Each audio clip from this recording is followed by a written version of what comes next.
Tonight, we're moving away from Batman one time to talk about Andrzej Żuławski's On the Silver Globe.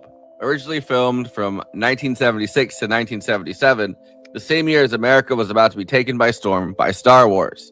The Polish authorities suddenly stormed in on June 1st and seized the film, ordered it destroyed, and all the costumes and sets which had just been made destroyed as well. Members of the crew kept as much of the film as they could hidden, and in 1985, Żuławski was finally able to go back and start editing the old film and adding extra footage and narration to cover the fifth of the film, which had not been completed at that time. Film sprzed 10 lat. Strzęp filmu, 2,5-godzinne opowiadanie, któremu brak 1/5. Ta 1/5 z 1977 roku, gdy film unicestwiono, nie zostanie odtworzona nigdy. He shot streets and crowds in Poland and narrated scenes that would have been there if he had been able to finish them. And in 1988, was able to show On the Silver Globe at Cannes. On the Silver Globe was based around a trilogy of books by Żuławski's great uncle, the Lunar Trilogy, written in the pre-Soviet era from 1903 to 1911. The trilogy has been hailed as starting the polar science fiction genre. It revolves around an expedition to the moon, which goes horribly wrong. After the rocket crashes, killing the captain and the doctor of the ship, leaving the doctor's fiancé and two men who fight for her affection. Tak. Ty umierasz, bracie.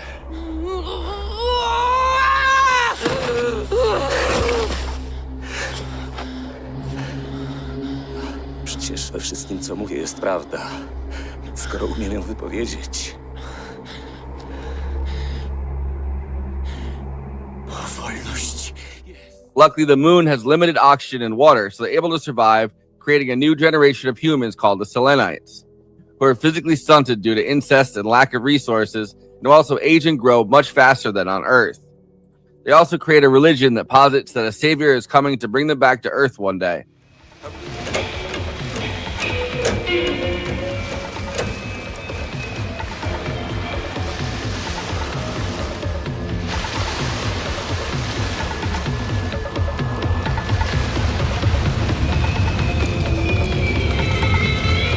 However, the moon is already populated by strange telepathic winged beasts called Sherns, and for centuries, the Selenites and the Sherns war with each other. The Sherns also realized they could rape Selenite women, creating a race of human Shern hybrids. Ty jesteś zwierzę i ja. Ja jestem zgodny, ty nie. Ja jestem odbiciem tego, co w tobie, ty nie jesteś odbiciem tego, co we mnie. Finally, another astronaut named Mark arrives on the moon. It is assumed that Mark is the long-lost savior, who might be able to finally defeat the Sherns and bring back the Selenites to old Earth. Andrzej Żuławski tried to adapt all three of his great-uncle's books into one long film and succeeded in getting two of them mostly finished on screen before the Polish authorities shut his filming down.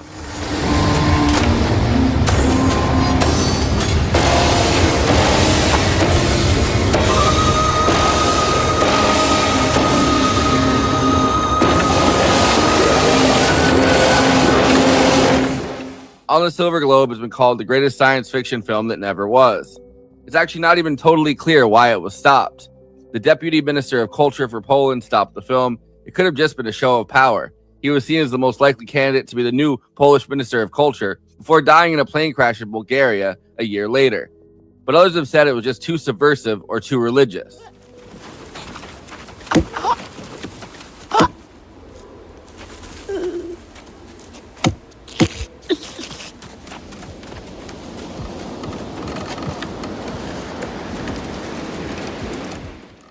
Mark, the astronaut, is literally crucified by the Selenites at the end of the film. On the Silver Globe was supposed to be the biggest Polish film ever made. It cost 58 million PLN. And the filming was famously fraught, including Żuławski stealing a hand from a medical school to use for the crucifixion scene, an actor catching on fire, and Żuławski just continuing to film. The filming process has been compared to Apocalypse Now, starring Andrzej Severin, Jerzy Trilla, Iwana Bielska, Jan Fraisk, and Krystyna Janda. Zaś mały dramat tego filmu i wielki, oby szlachetny dramat naszego życia będą splatać się dalej we wspólną sieć wzlotów i porażek. Nazywam się Andrzej Żuławski. Jestem reżyserem filmu na Srebrnym Globie. Before I introduce the panel, please like this video and subscribe to the Movie Night Extravaganza YouTube channel. Then hit that bell to get notified whenever we're streaming. Super chats are now open. If you have any pressing questions, send us a super chat, which helps me maintain the expenses for the show, for which I am obligated by the rules of the Geneva Convention to stop everything and ask the panel. Another way to help us out is to become a patron and give us money every month. In exchange, you get access to all of our after parties, bonus content, and we'll tell you even more movies we watched recently. Patreon.com/Movie Night Extra. We have a Movie Night Extravaganza Discord. There's an invite link in the episode description, and we have a Letterboxd HQ account. So those are 2 more places to follow along with us. Our show gets simulcast, or if we're not on it at regular time, played later on This Space. This Space is a working class independent media collective. YouTube.com/ThisSpaceTV. Subscribing really helps out, or even more, sharing content from This Space and encouraging others to do the same. By working together, we can break through the algorithm. Okay, let me introduce the illustrious panel. Conan Neutron is the co-host and senior producer for Movie Night Extravaganza, host of Protonic Reversal, an independent Film Critics of America film critic, and the frontman for the band Conan Neutron and the Secret Friends. Check out his music at neutronfriends.bandcamp.com. Renee Ruin is a blogger, writer, host of the Night Shift podcast, head of Ruin Agency, and her work can be found at reneeruin.com and patreon.com/Renee Ruin. I, of course, am the host of this Sherncast, Forrest Miller, here on the old Earth. You are an animal and so am I. I am consistent. You are not. I am a reflection of what is in you. You are not a reflection of what is in me. Fantastic. No notes. What do you think? I made myself blue. I don't have a green screen. Yeah, it's good. Now I'm on the moon. I have that stuck in my head, just that beat of the on the beach. Yeah, just dancing like this. Yeah, I was gonna go blue jacket, but I broke my blue bow tie that would match with it, so I went with red instead to contrast. So I'll be the only one that is not in the blue this time. Welcome back, Renee. hello. I think this is going to be the second ever podcast of On the Silver Globe. Yeah, this movie is absolutely crazy. So I can say, why don't you tell us about how you discovered On the Silver Globe, and then I'll go after that. Okay. All right. So yeah, I actually found it through, I guess, obviously everyone who knows me or has seen me on even this podcast, I love Possession, right? Mm-hmm. So when I found Possession, became obsessed with Possession, and then obviously went back and forward, looking at everything I possibly could with the same director. And then, yeah, that's how I originally came across it. And the first time I watched it, I was like, holy mother of fuck, this is cool. Natural reaction. Yeah, absolutely. And I've watched it, I don't know, I can't even say how many times I've watched it since. And every single time I watch it, I find more things in it, or it blows my mind even more. And there's more shit that like starts spiraling out of my brain from it. So it's a movie that's stuck with me for a really long time. And then recently I watched the documentary Escape of the Silver Globe. Yeah. And that was when I was like, wow, I forgot about how good this was. And then, of course, I reached out to you guys and was like, can we do the Silver Globe? And I've wanted to do it for years. So I was like, hell yeah, we can. Because it's so unique and strange and bizarre and like so forward in many ways. And also like a crazy, almost cautionary tale of filmmaking that is very big, like going really big, especially if you say don't have like a huge Hollywood budget and whatnot. Yeah, I mean, I have no idea what this episode's going to be like, but I'm sure it's going to be interesting, just like the movie. For me, I've got an interesting one that when I first started up on Letterboxd, shortly into the pandemic, after all tours were canceled and whatnot, I was the only login stuff. I had like my separate account that I like post everything to, and I can't remember if it was on Letterboxd or on that Instagram account, but some guy who just like followed me and liked the kind of stuff that I liked also was like, hey, have you seen On the Silver Globe? I think you'd really like it. I'm like, I don't know what that is. And it's like, oh, it's the same guy's Possession. I'm like, oh, I love Possession. So I'm all about that.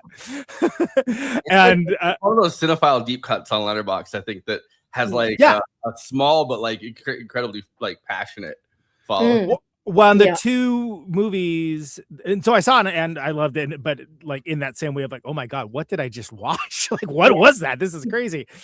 And then one of the sort of bonding moments with me and friend of the show, Marta McFly, was World on a Wire and On the Silver Globe. I'm like, oh my God, you like these two incredibly bizarre niche sci-fi movies that are like for complete freaks?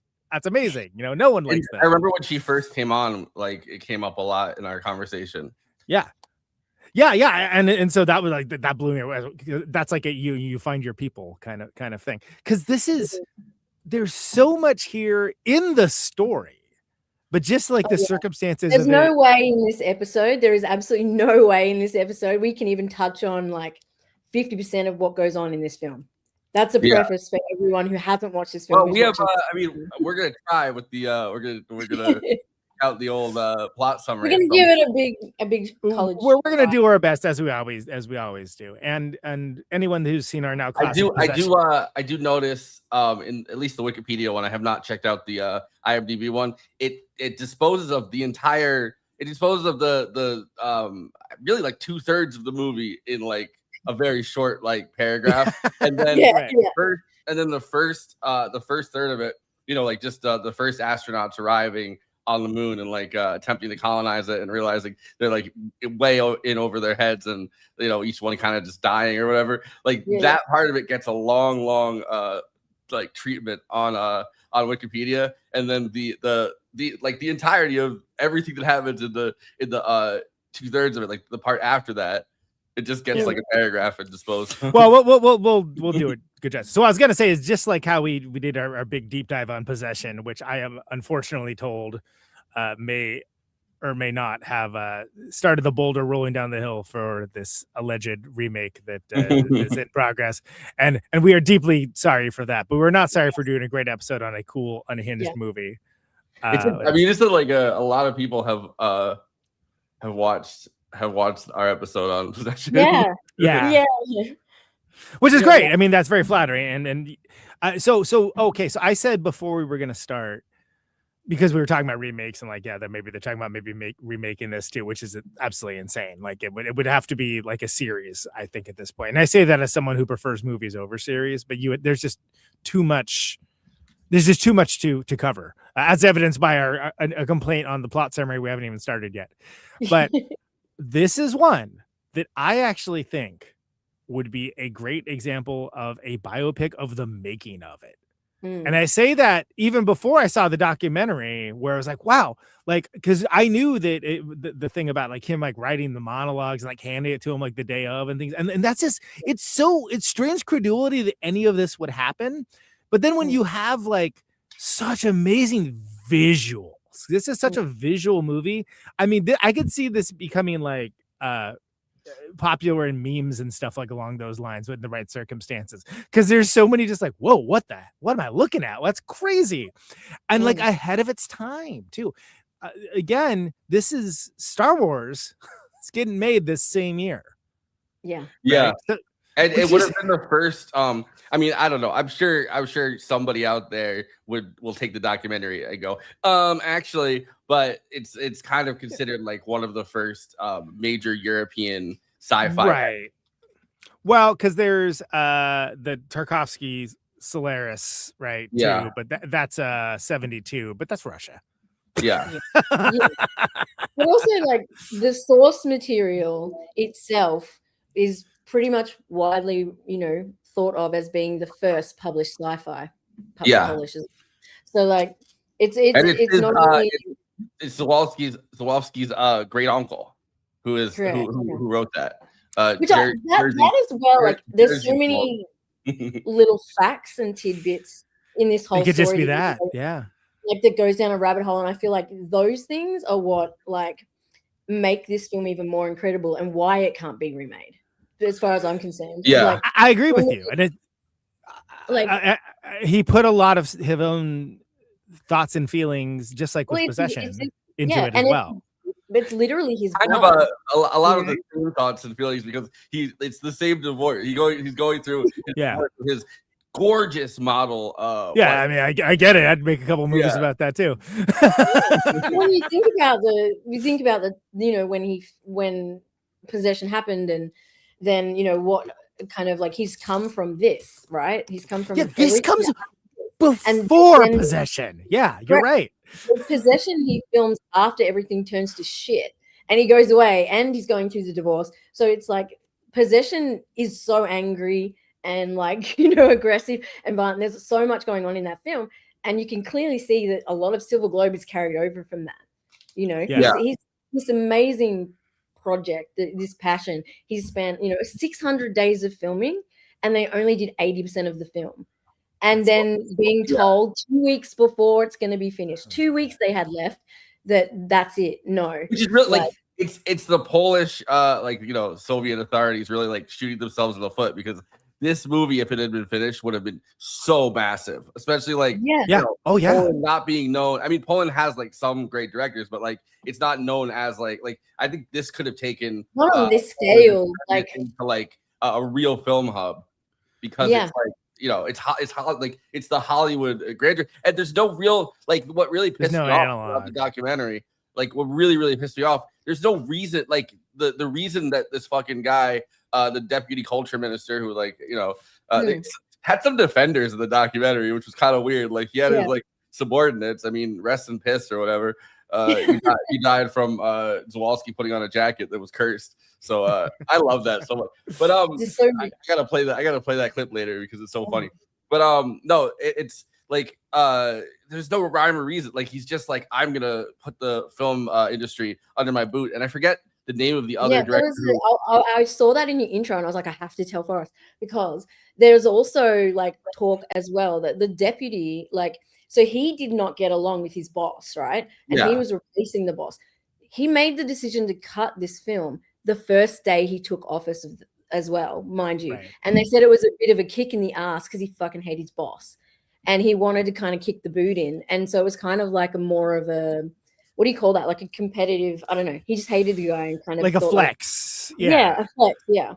That's like, who knows whether that's the truth or not, but that's a lot of the kind of like talk is around, So, and just to give some context, because remember, he starts filming this like June 1976, right? So basically, it's not that there isn't genre pictures. Sci-fi is, like whatever. Close Encounters is only like about a year away, right? Yeah. But especially Empire, we talked about that. We did Close Encounters earlier this summer, but you have things like Logan's Run, right? So the worst case scenario is that you, for Silver Globes, ends up being a cult movie like Logan's Run, where it's like, oh yeah, it made money. I mean, it like doubled its box office, but it wasn't like a huge monoculture hit. But it was like, it was coded for, the youth in revolt, nascent punk rockers, what have you, to be like culturally important in a way because it challenged ideals and things like that. Same thing, Man Who Fell to Earth, Nicholas Roeg too, says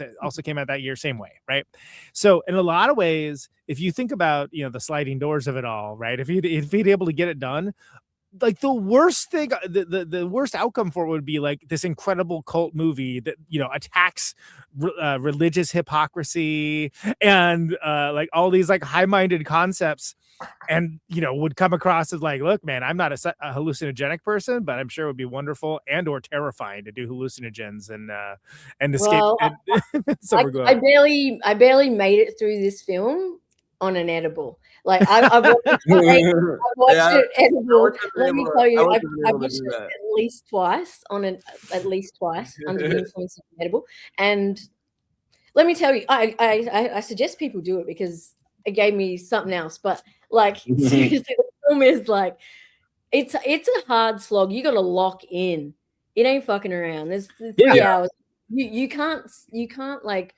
You cannot look away for a second or you're going to miss shit. You know what I mean? You're going to miss everything. Like, you need to be completely locked in to watch this film. So don't try and watch this film when you're not in the mood or whatever. You need to. Yeah. The other thing I wanted to say before we move away from the, you know, the shutting down of the production, Wajda, who's like, you know, was like the biggest. He did Blood and Diamonds. It was on my Criterion Challenge this year. Like he's very notable. I feel like it's definitely but Wajda was Żuławski's mentor, essentially. Like he was his second AD on like a bunch of his films in the 50s and 60s. And then I think with The Devil and like a bunch of other, like, you know, movies like that, he kind of moved away from Wajda, but he was like untouchable essentially. And the whole thing is that the culture ministry got like very upset about Man of Marble in 1977, which is his movie that, like, you know, is an inherent critique of like Soviet, Polish, you know, the kinds of workers that are in there, and like you know, they showed workers slacking off and destroying shit rather than, you know, working hard. And they even had like, I think that they had the guy, they had a guy that looked just like the culture minister too. So they were like kind of they were really getting close to that line. But he couldn't shut down Washington's thing because he was like an Oscar-winning director at this point, and he was huge. He was like internationally known. So, but like he could fuck with Żuławski. He's like, because he's just he's like big, but he's not that level. So like a big part of shutting everything down is like, well, this is someone at least that I can bring to heel that is also you know, I mean, mentored by Washington, but also like kind of a renegade filmmaker. And what they really want is to bring those renegade filmmakers to heel. Because it's like, you know, it's you get them in line. Right? Yeah. And this was a time too, I reckon, like this was a time too where, you know, government was funding films and like it happens, but not in the same level. You know what I mean? I feel like they had so much more involvement, and like governments and like bodies and stuff were actually, you know, like, but that's why Man of Marble was such a slap in the face, is because the Polish culture ministry was the one, and they, like, you know, they believed that it was going to be this like high-minded Soviet style, you know, like workers propaganda film, and it turned out to be the opposite of that. And it just you know, and so it was this real slap in the face for the culture ministry. And of course, the deputy culture minister was like angling real hard for the you know, the main culture minister's job. And he's such a, like, when you look at him, he's such a slug looking character too. It's like he is somebody that, like, just by his face and those giant Coke bottle glasses, it's like you want to guy. So that's what I'm saying. Rather than attempt to remake On the Silver Globe, make a movie about him making the Silver Globe and like all of this intrigue and craziness. Because people would think, you know, it'd be like the freaking Confessions of a Dangerous Mind or something along those lines, where people would be like, whoa, this is nuts. And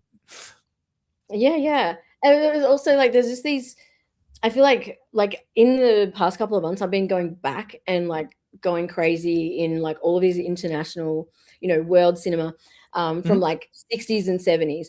And it's actually like, it's kind of infused me a little bit, like really like giving me this oomph about like cinema. Just, I miss when films were like greater than a film, if you know what I mean.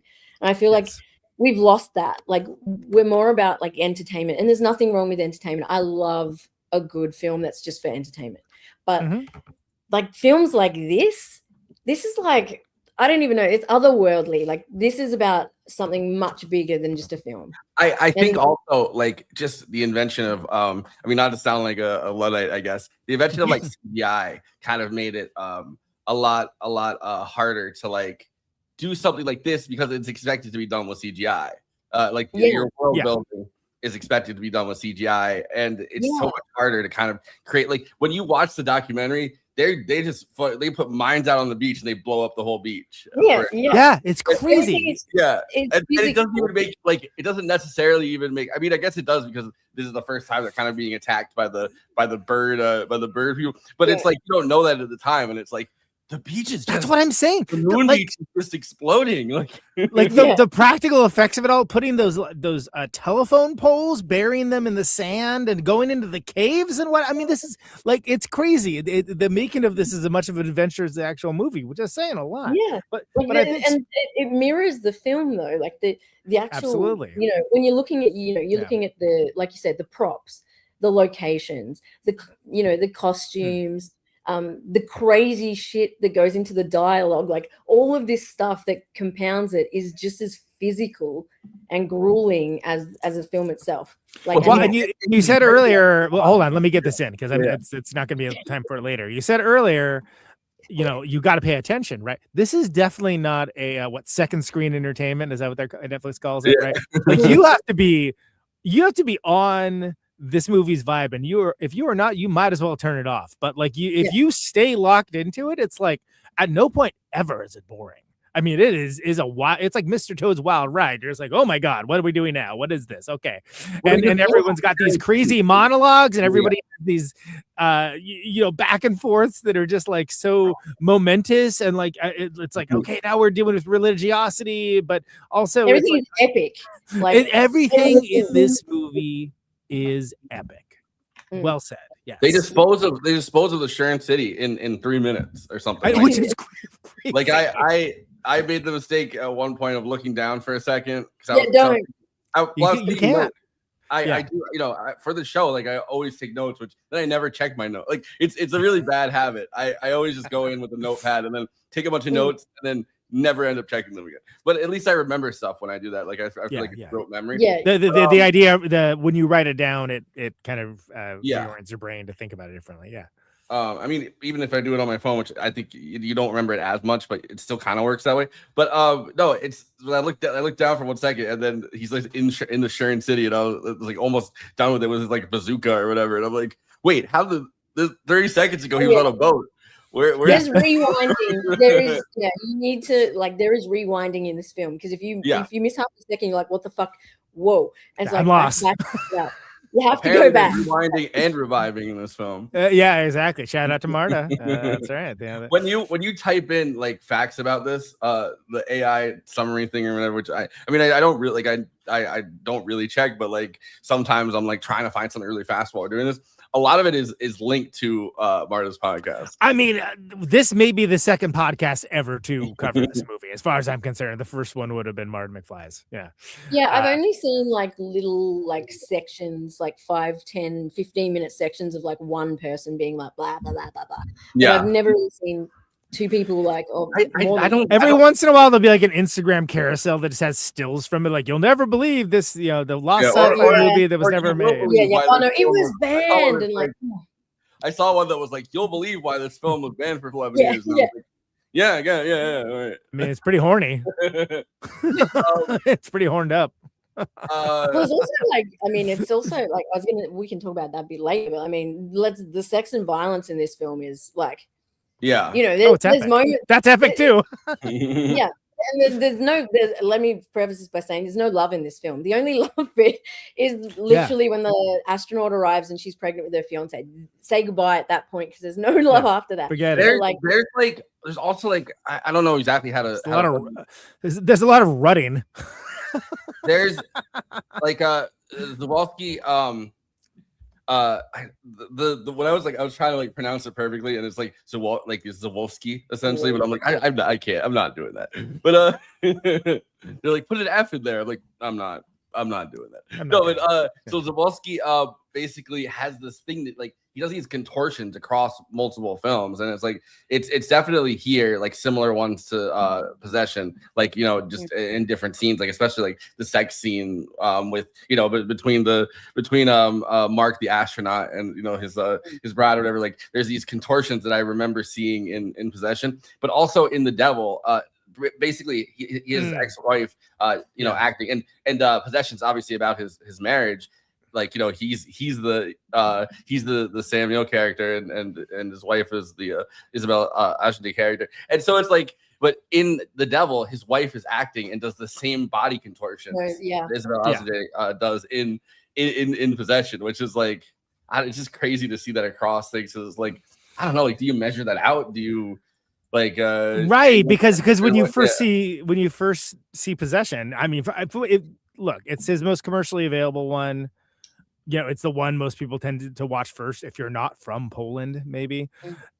But like then you're like, oh, these are like just traits that in his directorial style that like show up in other films, and that's wild to think about because there's something so unique and unremakeable about Possession that it's hard to imagine that like any of those stylistic trademarks would show up in other movies, but they totally do. Yeah, they do.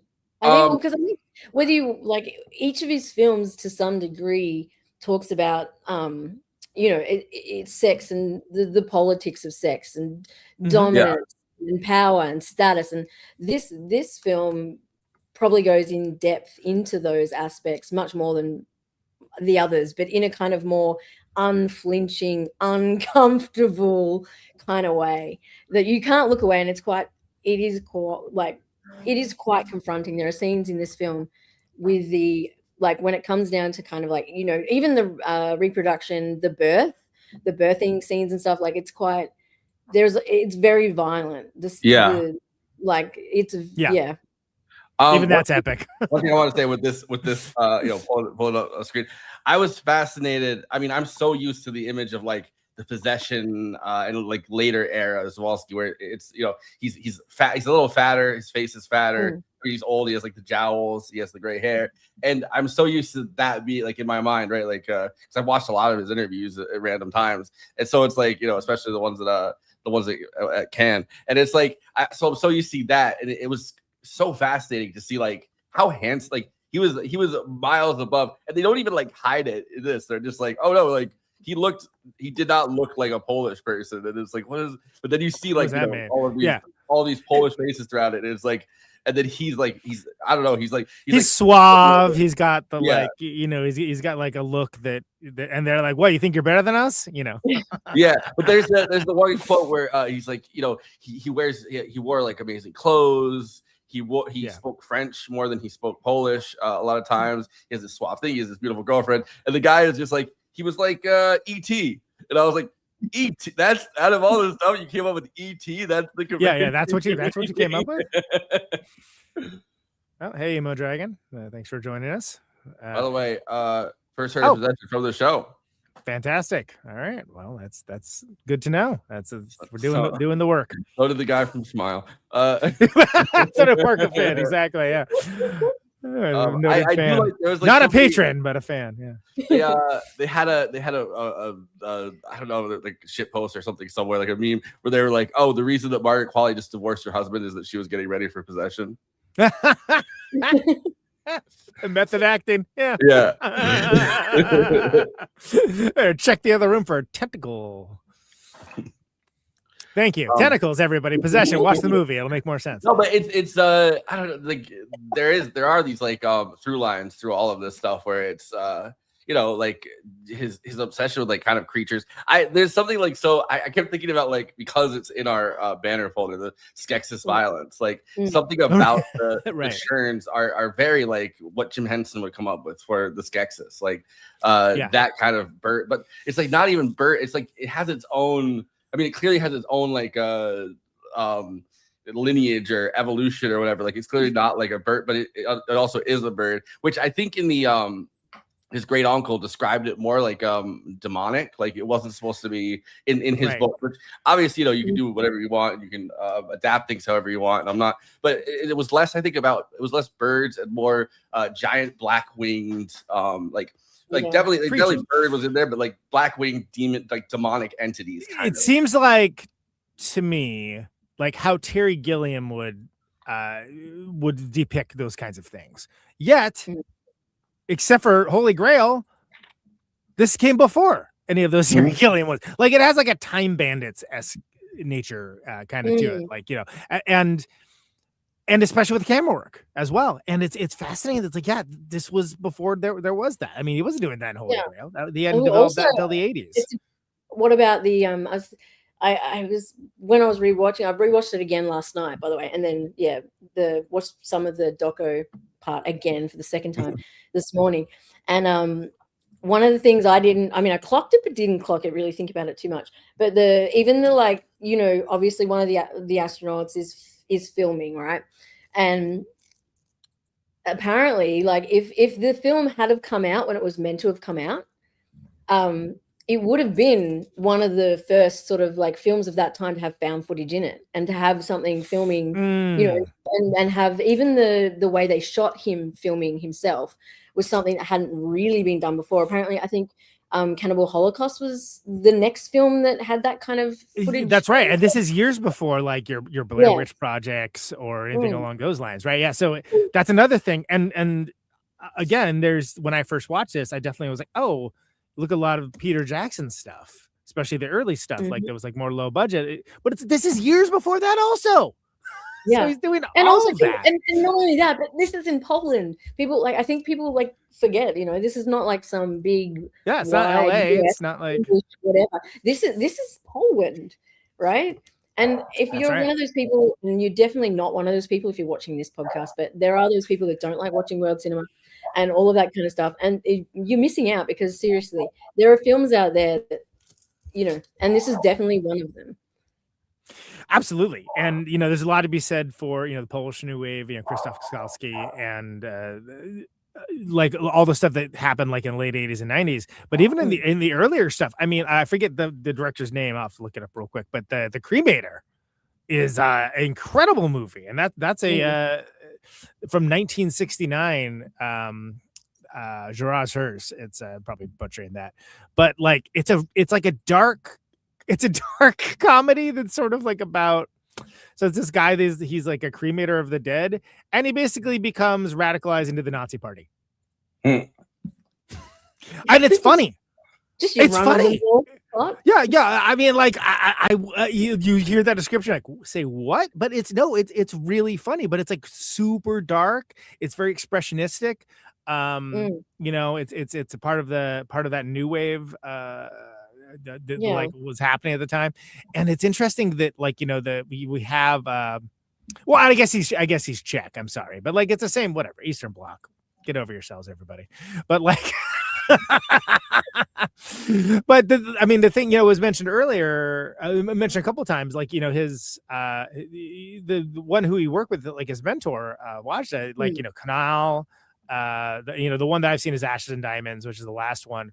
These were like pretty controversial movies. Like these were like movies and then also became controversial in a different way when they, cause it's about like, stuff that's like places like the Warsaw Uprising. And then when there was the revolutions of 89, right? That like people got mad on the other end of it, because after the fall of communism, people were like, oh, you're making like, you're not depicting this like how it actually was. So it's like, you couldn't win either way. Politically, like if you were anything abjectly political.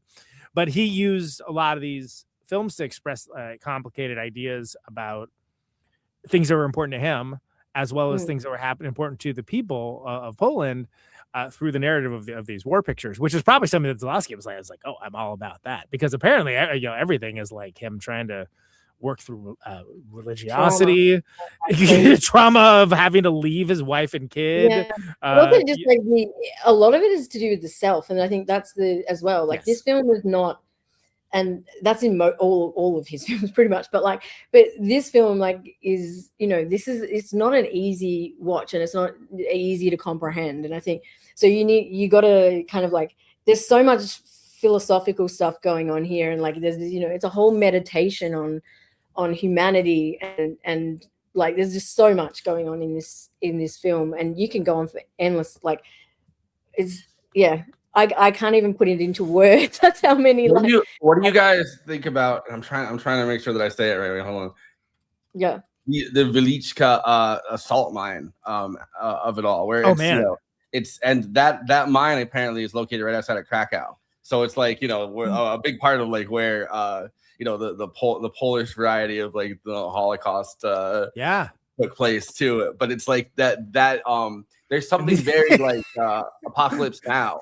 It's also got these winged beasties running around, and yeah, I want to say it again. Velichka. That's apparently how you say it. I listened to the guy say it on Wiki, but I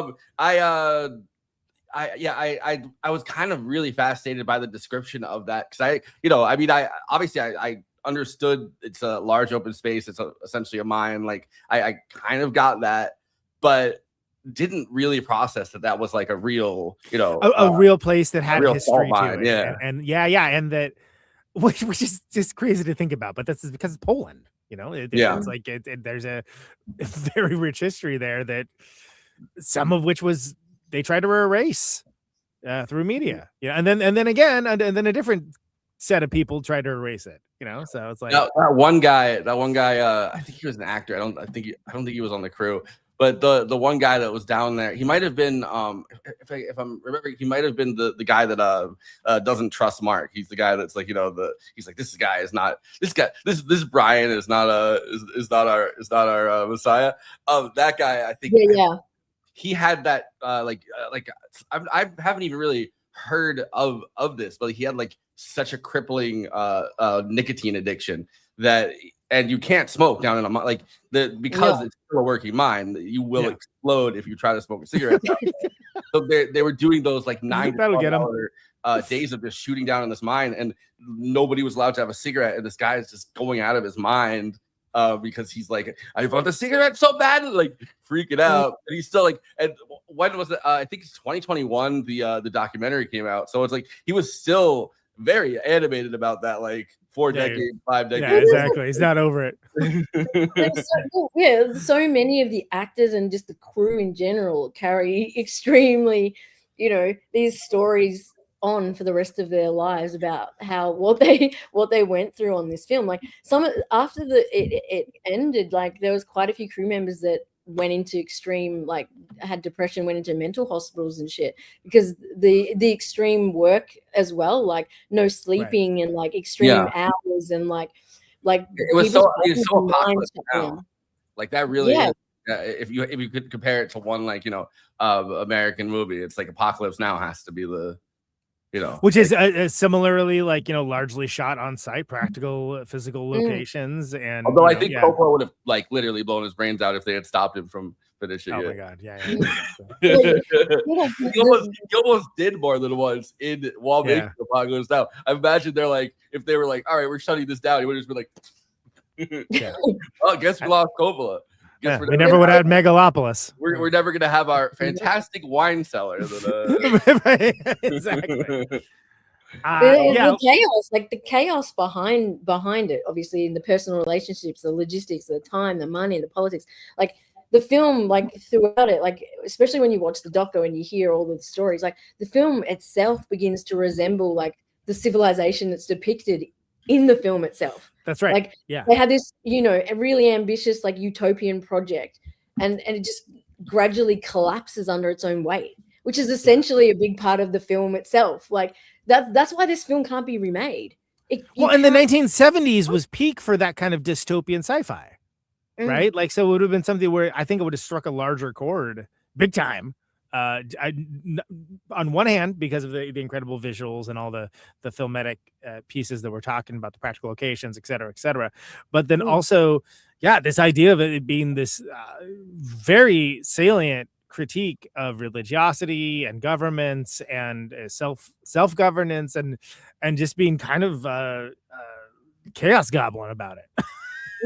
You know, Jack. That's right. Forget about Jack. Yeah, it's the very message, I guess, the very message that he was trying to tackle. You know, this kind of, I guess, very depressing, like that. You know, no matter how we try to escape what we are, we keep bringing that shit back with us. Like you go to another planet to escape that, but what ends up happening is that you end up all the things you wanted to leave behind, you actually brought with you. And I think teaching them to your weird little half-breed children. Yeah. But it also happens with the creation of the film itself, in a way. Yeah. So like, yeah, that's something you can't replicate. Well, everything in the film you watch at the same kind of time as this too, like, and I doubt Żuławski had you know, I mean, obviously the book came out, you know, way before. I wonder if it did inspire Frank Herbert with Dune Messiah, like in 1969, right? That's like less than 10 years before this. He's writing like I feel like there's similarities between kind of the idea of like this messianic religion that kind of springs up that has like pretty much like 90% of the similarities to, you know, religions that we have now, but has like these quirks to it. And I feel like the religion in this, that's like a mixture between like what these, I mean, they're like Polish like cosmonauts too, so it's like it's not, well, I mean, he wrote this also in like 1903. Yeah.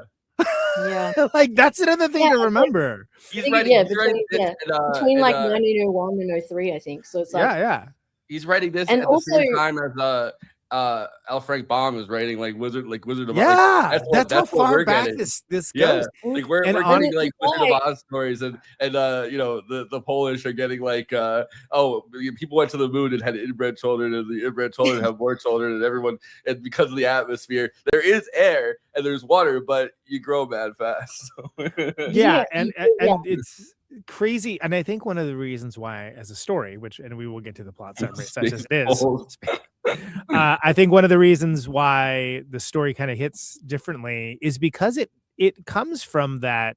I mean, you know, this is pre-Depression. This is like assassination of the Archduke Franz Ferdinand. I mean, this is like, you know, like this is a different world than what we're used to for speculative fiction, other than Wizard of Oz. Really, I mean, I can't think of anything that's like been adapted that would be more, because even Lion, Witch, and the Wardrobe is you know, C.S. Lewis's stuff is like later on. Tolkien, same way, you know. That's the same time, right? Like it's the 30s and 20s and 30s. I'm pretty sure. I mean, it's like, I don't know, but it's also like in the meantime, I mean, you know, like we went to the moon. Between, you know, right. Like, you know, and we were able to walk in the moon to see what's there, and it's like, but it's amazing to see what like some random like very smart, like he wrote a whole lot. Jerzy Żuławski, like he wrote a lot of stuff that wasn't sci-fi, and like, you know, he was constantly writing, and Andrzej Żuławski's father was also like a prominent writer. It was like, and that's what he was going to be, I think, if he wasn't a film director. But I mean, I'm glad he was a film director and not a writer. But there's enough Żuławski writers apparently running around Poland. But no, but it's fascinating to see what like a guy from that period believes it would be on the moon, because it's like, you know, we didn't even know, like for all he knew in like 1903, you know, they're really like, and because of, you know, I mean, you look at the moon and you look at like the dark side of the moon, the shadows and stuff, like you can completely see why someone who's writing like kind of a speculative science fiction story would be like, what if those are like demonic birds that are up there? Like, what if I mean, why not? Sure. Yeah. Why not? Yeah, absolutely. Let's get into the plot summary such as it is. Understand that we're going to be probably stopping every other sentence or so. Yeah. And what we will do is we will also suspend, which is my thing, is attacking the plot summary writer, because in this case it's like they're doing a service, is doing it all, right? Anyone trying to write the plot for this movie, like I applaud you for trying. Yeah, exactly. Like you can't rip anybody for like giving it the best shot here. Yeah, exactly. Give the best effort. In the prologue, in the far future, 2 researchers are resting in a derelict palace, which is also occupied by a tribe of indigenous people. Kind of. A horse rider brings the scientist technological item which he says has fallen from the sky in flames. Already there's I mean, I don't. It's not okay, but there's such an interesting blend of like in my head at least like Siberian kind of like this like when you go to like an archaeological museum and you see like the old kind of Siberian like half Russian half Native American, because kind of like the Bering Strait is obviously where Native Americans came across, so they had a similar culture up to like a point. It's like their costumes in the beginning of this are like halfway between Native American and like Siberian in my head. Right, it has that feel.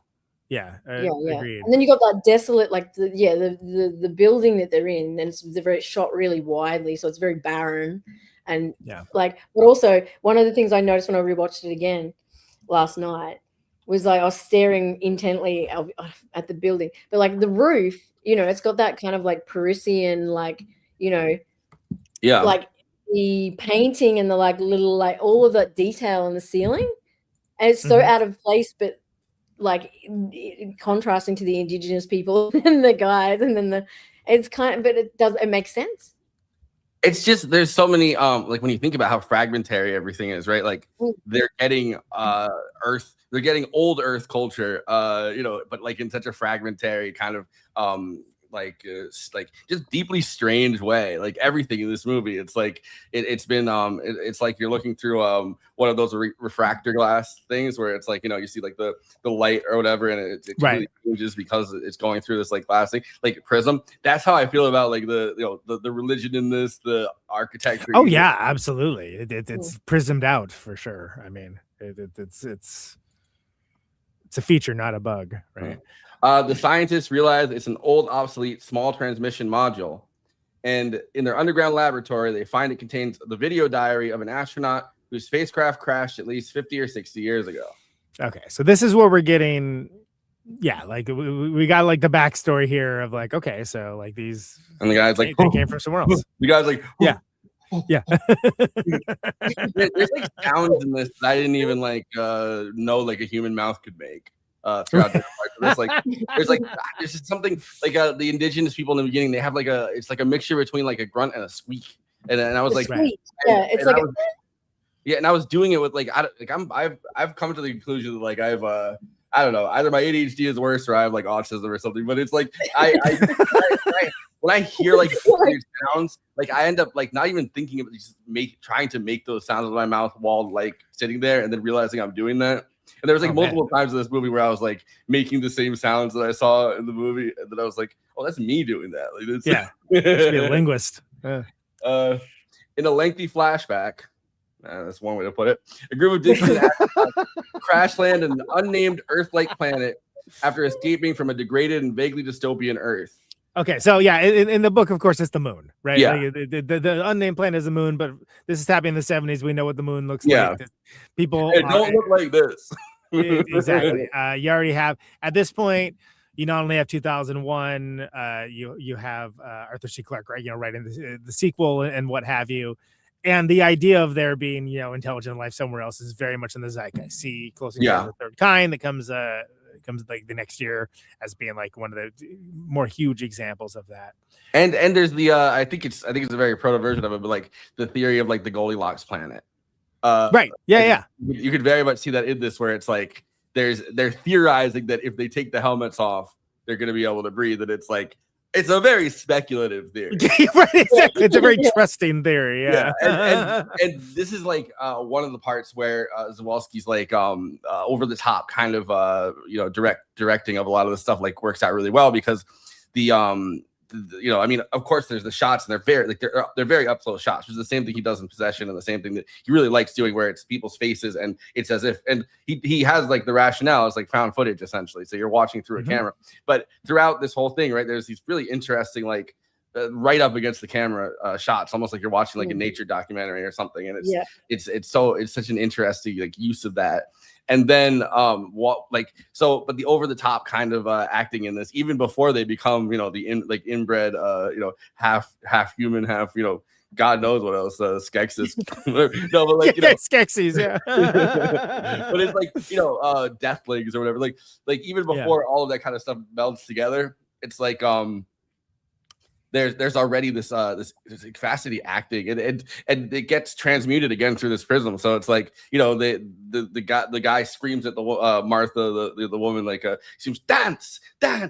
And so eventually, like, she's afraid of him. And afraid of him, and afraid of, like, you know, whatever. So she starts dancing, and then that same dance is transmuted through these people. Like even centuries later, they're still doing these same moves that she did on the beach that time, because her son sees it, and then he brings that into, like, you know, this is what people do. Well, and that goes into the whole them making new myths and new gods, and you know, turning, you know, rather innocuous things into rote and histrionic culture. Because the more they pass it on, the more, like, crazy and far-fetched and distant from what the truth was it is. So it already feels like that, because it's like, you know, we're looking at, like, this. I mean, it's supposed to be like the distant future, but there's the very kind of Soviet era sensibilities, where it's like, I don't think religion is like this huge part of people's existence, you know, like behind the Iron Curtain or whatever. I mean, like, the people are still religious, but, you know, it's like I don't think that if you're if you're a cosmonaut, I guess is what, you know, more of what they would call it. Like, I don't necessarily think that that is like a huge part of your life. And so it's like these remembered fractal images of Christianity that get transmuted into this lunar world kind of. Which is interesting, because the same principles are applied in the comedy sci-fi series Red Dwarf, with the cats who evolve into a human-like race, and they establish a whole religion around Lister, and like the room that he lived in with his cat that was the ancestor of their race and what have you. And so it's the same sort of thing, but it's done for, you know, comedic purposes. But this is we also very much not so here. We also get and it hadn't come out yet, so it's not like he's inspired by anything. The whole the whole, like, a large part of this movie is very Life of Brian. Mm-hmm. Oh yeah, absolutely. Where it's like everyone's like, he's the Messiah, and he doesn't even have a chance to be like, I'm not the Messiah. yeah. Exactly what a Messiah would say. Yeah. Like, I love the Messiah is like going old man all the time. Like, the Messiah's gonna land in a ship, and he's gonna walk down the mountain, which is the only place you could really land with the ship. So it's like anyone that comes there, the second guy comes to the same exact spot. So it's like the big mountain, and it's like, oh, well, the Messiah, we're told, is going to land his rocket ship on the mountain and then walk down. And it's like that's their big thing. And it's like, you did that. And it's like, it's kind of hard not. It's what anyone's gonna have to do. I mean, it's like that's your parking spot on this planet, right? There's I think it's a lot more homogenous. Well, the names aren't, I guess, because he keeps the names from the Lunar Trilogy, but it's in the original Lunar Trilogy, it's like supposed to be like a future where, like, a very Starship Troopers kind of future, where all the, you know, there's no, like, nationality, and like everyone's kind of from different parts of Earth, and whatever's happening on Earth, like they're all in this ship together. So there's the Irish guy, is like the captain that dies, and there's like a Brazilian guy, and there's like, so it's like all these people from different parts of Earth kind of traveling in this like a international thing. All right, so in a lengthy flashback, a group of distant astronauts crash land on an unnamed Earth-like planet after escaping from a degraded and vaguely dystopian Earth. One succumbs to his injuries shortly after. As a result of the accident, only 3 astronauts remain. A woman named Marta. That's why she likes it. That's why Marta McFly is so into this. Oh, movie. Yeah. She exactly. Yeah. I didn't even think about that. That's hilarious. I didn't think about that. And her co-hosts, Peter and Jersey, which Peter and George is kind of that would be the analog, sure. Communication with Earth is lost, and the survivors decide to settle on the seashore. Say that 3 times fast. And there they give rise to a new human race. Okay, that sentence is doing a lot of heavy lifting, but one of the things I thought is like, so was there a disclaimer? Did Marta sign a disclaimer when she got on this ship that, like, when we get there, y'all, like, any of the women, like, you're going to be in charge of, like, propagating this place? You know what I mean? Yeah, right. Like, exactly. She know that was part of the deal. Yeah, there was this little, like, interview with all the female astronauts, letting them know that, like, this is what, you know what I mean? Like, and then poor old Marta gets stuck with the lot. You know what I mean? Well, the guy that the guy that dies that is getting monologue to for like 20 minutes while he's dying. And like, There's a lot of monologue you do. Yeah, but he goes, "You're dying, brother." That's like one of my favorite lines. Yeah. It's like, this is not what I want to hear. Just let me fucking die. And then it floods, and he's still like barely alive. He's like, oh.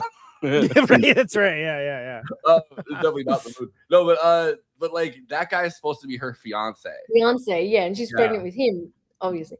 So it's like she's taken. Like I'm thinking, like there's all these women, who have. They're polyamorous, I guess. Yeah. No, but like they've obviously, that's a part of the mission, right? Is that like when we get there, like there's only, the women that are involved, like you're putting your body forward for the beginnings of the new thing. It was written in 1903, to be clear. So, but Earth is also like Earth is somewhere between like Clockwork Orange and Mad Max. It seems like. Yeah. It looks like it's a rough outfit. Yeah. Like the guy just jumps on the motorcycle, like he goes around in circles around the parking lot. That's like their entertainment. Even like the image you've picked here for the podcast, I'm just like, it's like Rob Zombie mixed with Waterworld, like kind of. Yeah, I mean, if you had no frame of reference, like what is this movie? Like, what? I'm like, brother, how long you got? I will say though, Renee, there's something about the face of the girl with the eyes that kind of looks like you. Yeah. What's that looks like? It looks like that actress kind of looks like you, like her face it's a little so cool. bit. It's I love that scene, the scene with the eyes, and then yesterday, like I saw some people making comments about that, and like obviously Pan's Labyrinth and the eyes, and the the shot's almost identical when you go back and like look at it. I mean, I don't think that really it's in any way connected, or that like Pan, like that Guillermo will like this film even. I'd love to know if he liked this film. Man. Seen it. Fan. I'm always I also like it's interesting what I mean, like I don't know, this might have like some racial physiognomy, whatever you call it, like a connotation to it, but I'm always kind of, when it's like a Polish movie or something, like there's a facial structures in the like of a lot of the actors that look like people that I kind of like vaguely know, but then there's also people that look nothing like anyone I've seen, anyone you've ever seen. In a lot of the actor character, that character is mesmerizing. For some reason, I feel like he's like Brian Eno. That's okay. Sure. Else, like, that's one of the ones that I don't like. I don't have like a what do you call it, like a analogy, I guess, in life that I've like seen of a person who looks like that. Like that's a good example of that. Yeah, all I was thinking was I think it's like a Brian Eno-esque chameleon type guy. Like it's when the moves and the dance with she puts on the lotion. The documentary though, where everyone's kind of older, I'm like, okay, this is like people have more recognizable faces as like older gentlemen than they did in like the 70s, where it's like, I don't know, like there's a craziness to it. Like I feel like the Mark guy looks like anybody you'd see now, but it's like when he filmed this. When he filmed this in the 70s, I feel like there's a kind of 70s guy that is always playing an astronaut for some reason. A movie that right. There's like three of them. There's three of them in 2001: A Space Odyssey, and it's like that's right. Which all of them lived for like a really long time, but that look I feel like disappeared at some point, and it was both American and Russian. But it's like, I don't know, if you look at pictures of like like the cosmonauts, like they have the same kind of thing where it's like you don't see people that look like that anymore. Right. That's interesting. I wonder what. It's like a real distinguished kind of like. Yeah. I don't know, like specific look. I mean, I'm sure, if you actually like talk to somebody that's like very into aesthetics or something, they'd say that we're all becoming kind of homogenized, and it's like that wasn't necessarily the case at that point. Like people definitely not, at least in the Eastern Bloc, it wasn't. Yeah. So that might be more of the case. Later. Like, the actual diversity, I guess, of looks between people that's right. is kind of blending, which the same thing's happening with like accents. Like the accents people have in America are like blending together. There's no more like regional accents as much as at least there used to be. That's right. Okay, so after the birth of their first son, Marta notices that the child is growing much faster than on Earth. That's an understatement. That line though is great. It's great because I made sure to like mentally. He's like, oh, this is a. It's only been 6 months, but he's the height of a 1-year-old. In my head, I'm like, how do you know? Like, yeah, I don't know. Like, if I would see like a 1-year-old, and I'm like, I can't picture it. You know, like that looks like a child, all right. You know, that looks like a child born between 1 and 3 years ago. Yeah, nobody in this show has children, by the way. So every parent is now going to be yelling at their device about this. But sorry, none of us. Well, I have this thing where it's like, because I've never really been around children. It's like whenever I see a child that can put a complete sentence together on TV or something, I'm like, wow, that must be like one of the smartest child children I've ever seen. But it's like, one of the smartest childs. But I'm like, that must be a really. And then I'm like, no, you could like. They're like, oh no, that's like a 9-year-old. I'm like, oh, all right. Like I guess I have trouble. Like I have trouble distinguishing like what the you're age blind. Yeah, well, just what the milestones are supposed. And people are face blind or age blind. Yeah. Well, I don't know. In movies, they always make children like talk like adults. Essentially, like they'll have like a child like soliloquying, and I'm like, there's no way they could do that. That's KT's problem with most child actors. The dialogue that a child would never say, and that is a definite thing. Later, the one child that talks to one child who gives Leo a mental breakdown in Once Upon a Time in Hollywood. Oh, that's right. Yeah, exactly.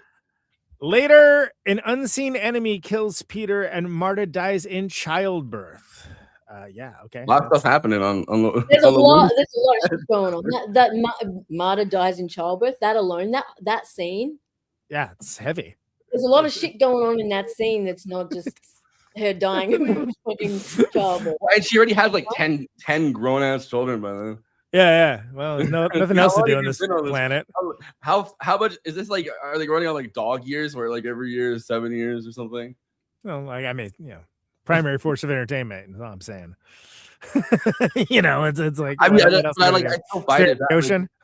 I find it. How old is Marta? Like before she has the last baby, and she goes, I'm going to give you your last child. I'm thinking, how old are you now? Like, it feels like a really long time, but obviously it's like probably 5-6 years later after they. But she like several adults. Like, is time speeding up on this planet? Like, yeah. I don't know. I mean, maybe it's not explicitly stated one way or the other. You're sort of left to figure that out on your own, which is bold move. Also, all of like literally after the first generation, every child, every person on their planet is inbred. So you're already getting like these combinations of genetics that are like. Yeah, what could go wrong? I'm pretty like full eugenicist this episode, but you're already getting like these combinations of like genetics that it's like.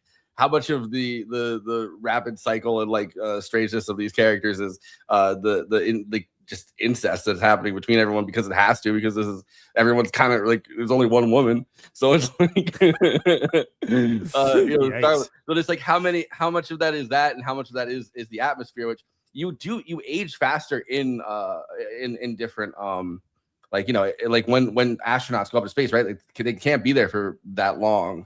Because of the fact that they age, like they not actually, but like their bodies rapidly go through the aging process. Right. Yeah, and I feel like the inbreeding, like if for example, the kid, like the first child is born, like, and he's not, he comes from Earth, so he's kind of like half. But then the other ones that are being born, like each time they breed together, they're probably like speeding up times 2. Yeah. Like, the last guy on the planet is gonna live a day. It's like he's like, I've had the greatest day of my life. It's an aging multiplier. It's like a video game. And that music too. It makes everything go like even more fast. Decades later, Jersey is in his old age, but has not aged as quickly as the new humans. The new humanity is now a tribe of several dozen people with whom he could no longer communicate. They're partially feral and view the old man as a demigod. So yeah, that's a lot to parse, even for just like half of that. But it's like, there's a whole another generation. Like he's not doing himself very many favors when he's trying to communicate with them either, though. It's like he's not trying that hard. He's like, they're all like, oh, yeah. And then somehow they transmuted to old Earth. I think in the book, it's like he says, "Oh, Earth," and it's like they're like, "It's old Earth. This is where we want to get back to." Yeah. Before he dies, he sends a video diary to Earth containing recordings from handheld video cameras, which, of course, pretty advanced stuff for a story that was written in 1903. But Yeah, Witch Project. exactly. Also, the video camera lasted over for like 5 years. Yeah, that's built to last. Definitely before the age of purposeful obsolescence. That's for sure.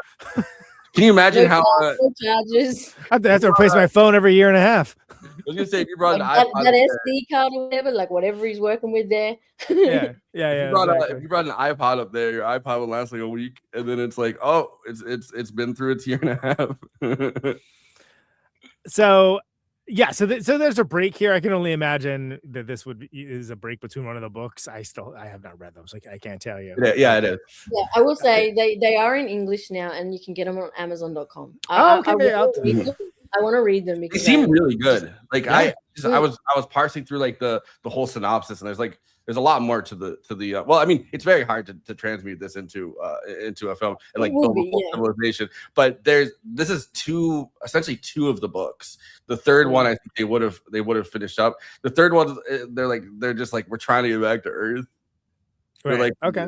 because that's the whole thing about the Messiah, I guess. Which it's a lot. The Messiah is promised because the old man is like wants to go back to Earth and wants to send a thing back to Earth. So all of the inbred weird lunar kids all get the assumption that they're going to go to Earth with him. So Yeah. they believe that the Messiah is going to walk down the mountain, and then he has a rocket ship, and he's like, I'm going to like you won't have to worry about. You'll all ascend into this greater place that is. Yeah, but also they won't have to deal with the Shern, like the birds anymore that keep raping them. So it's like it makes sense why they would want to get off the planet because the birds are like the Did Shern. we mention this movie is nuts? By the way, this movie's nuts. what's up for them birds? I mean, first time you see one of them, you're like, "What the what? Yeah. What is going on? What is this?" But it's like reference that the birds rape people in the movie, but in the book, I think the birds are just always like picking up women and just like fucking them and then dropping them. Because and you see this, they don't really explicitly talk about it, but the deathlings are the half Shern, half selenite, which is they didn't use the term selenite in the movie, but selenites are like the inbred human kind of things. Yeah, So that's it's like the offspring. Yeah. I mean, like it's and the thing that you're not getting with us explaining this stuff is the visuals of this kind of thing, where you're like, there's a whole lot of what am I looking at? What is that thing up to? Like, I mean, and the answer is normally no good, by the way.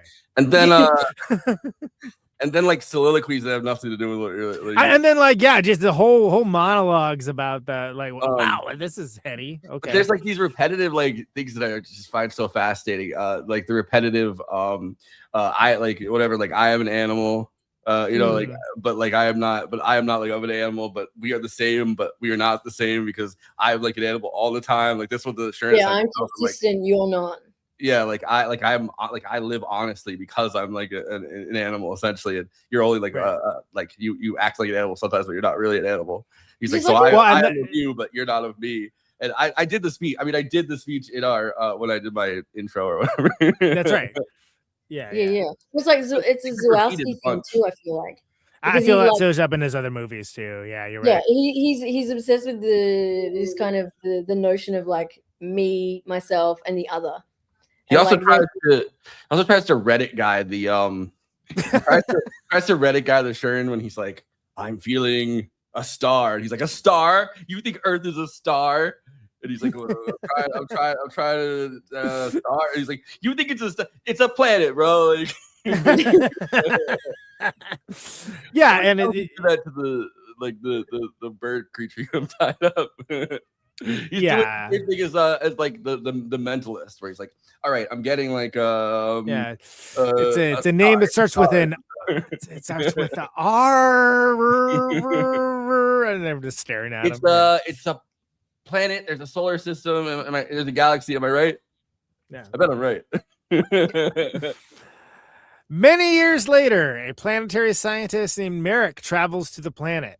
When he arrives, the priests in power believe him to be the returning old man and declare Merrick to be the Messiah, who, according to prophecy, must free humans from the power of telepathic bird-like humans called Sherns, the planet's native inhabitants. Yeah, I mean, every word of that is what happens. that is in fact true. Every rose has its churns. There's they kind of very slowly introduced the concept of bird people, like to the point that you're like, is that just a weird dude? Like, what is happening here? Is like, what's this guy up to? And, oh, damn, it's like full on bird dude. It makes me wonder if Dan Harmon came up with the idea of like the Birdman. It's like Rick and Morty is like best friends, like half man, half bird. Yeah, well, that's the DC the DC character Birdman as well. But I mean, it wouldn't surprise me if he Silver Globed at one point or another. Seems like the kind of guy who would. Merrick accepts the role and leads a military campaign against the Sherns. So they're because he thinks the Sherns are not like, he sees the guy. Like, I mean, it's clear like guys in costumes. Like, like whatever, we can take these guys. I felt really bad for the guy. I clearly didn't want to be there when they were doing the scene where he's splashing around in the water and he's in his bird costume, and they're like Żuławski basically used some kind of like charismatic hypnosis almost to be like, you will go into the water. And the guy clearly didn't want to go in the water. Right. Well, it's probably cold as hell, and he's like, it's gonna be soaking wet. Like, yeah. You want me to go to the beach so you just blew up and go in the water? Yeah. That's exactly. Also, I was wasn't trying it to cold remember when they were filming? Yeah, I think that's why. I think the temperature was also cold. But he's in this giant, like that giant bird costume too, and it's like it's getting wet, and that's gonna really in that same way that like when they had the telephone poles buried in the beach, they had those dudes scuttle up there because he wanted to get all close shots of them, and so they'd scuttle up there and be like impaled through the butthole on these poles, and then like after they took their shots, they would like hustle back down and take like big drinks of vodka to warm up, and then they would have to go back for like more coverage, have to go back up the poles again.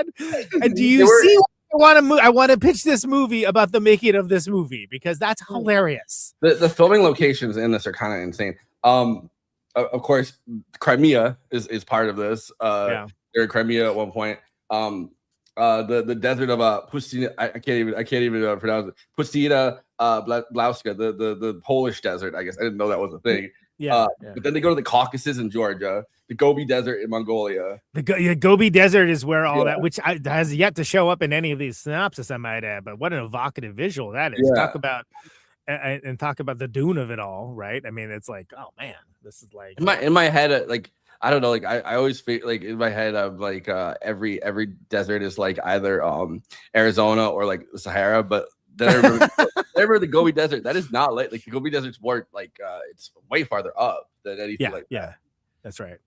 Well, and usually you can high versus low desert, et cetera, et cetera. But I mean, they're very different kind of deserts, and it does look very otherworldly in the same way that like Joshua Tree does, right? Where it's like if you've never been there, you're like, what planet is this? I'm like, oh, it's Southern California.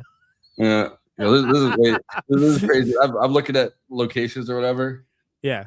This is the Gdynia City Beach. That's like the beaches that they were filming on for a lot of it. But it's like it's so interesting with people on it, like just regular people on it. It just looks like a beach. Yeah, it looks like people's having a day, right? And it's like, oh man, it was a wild ass dude. There's a whole lot of shit going on. It looks like an alien war happening here. If you're based in Gdansk, I'm not based in Gdansk.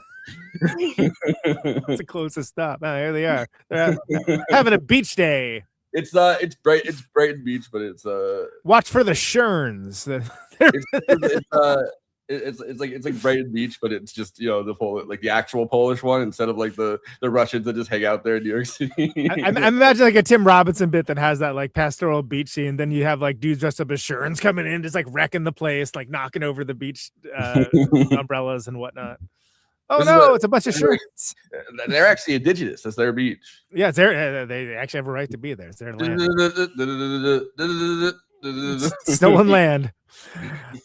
Back on Earth, we learned the reason America was sent to this planet was because his actress girlfriend was sleeping with a fellow officer. He gets cuckolded, which is a big thing for.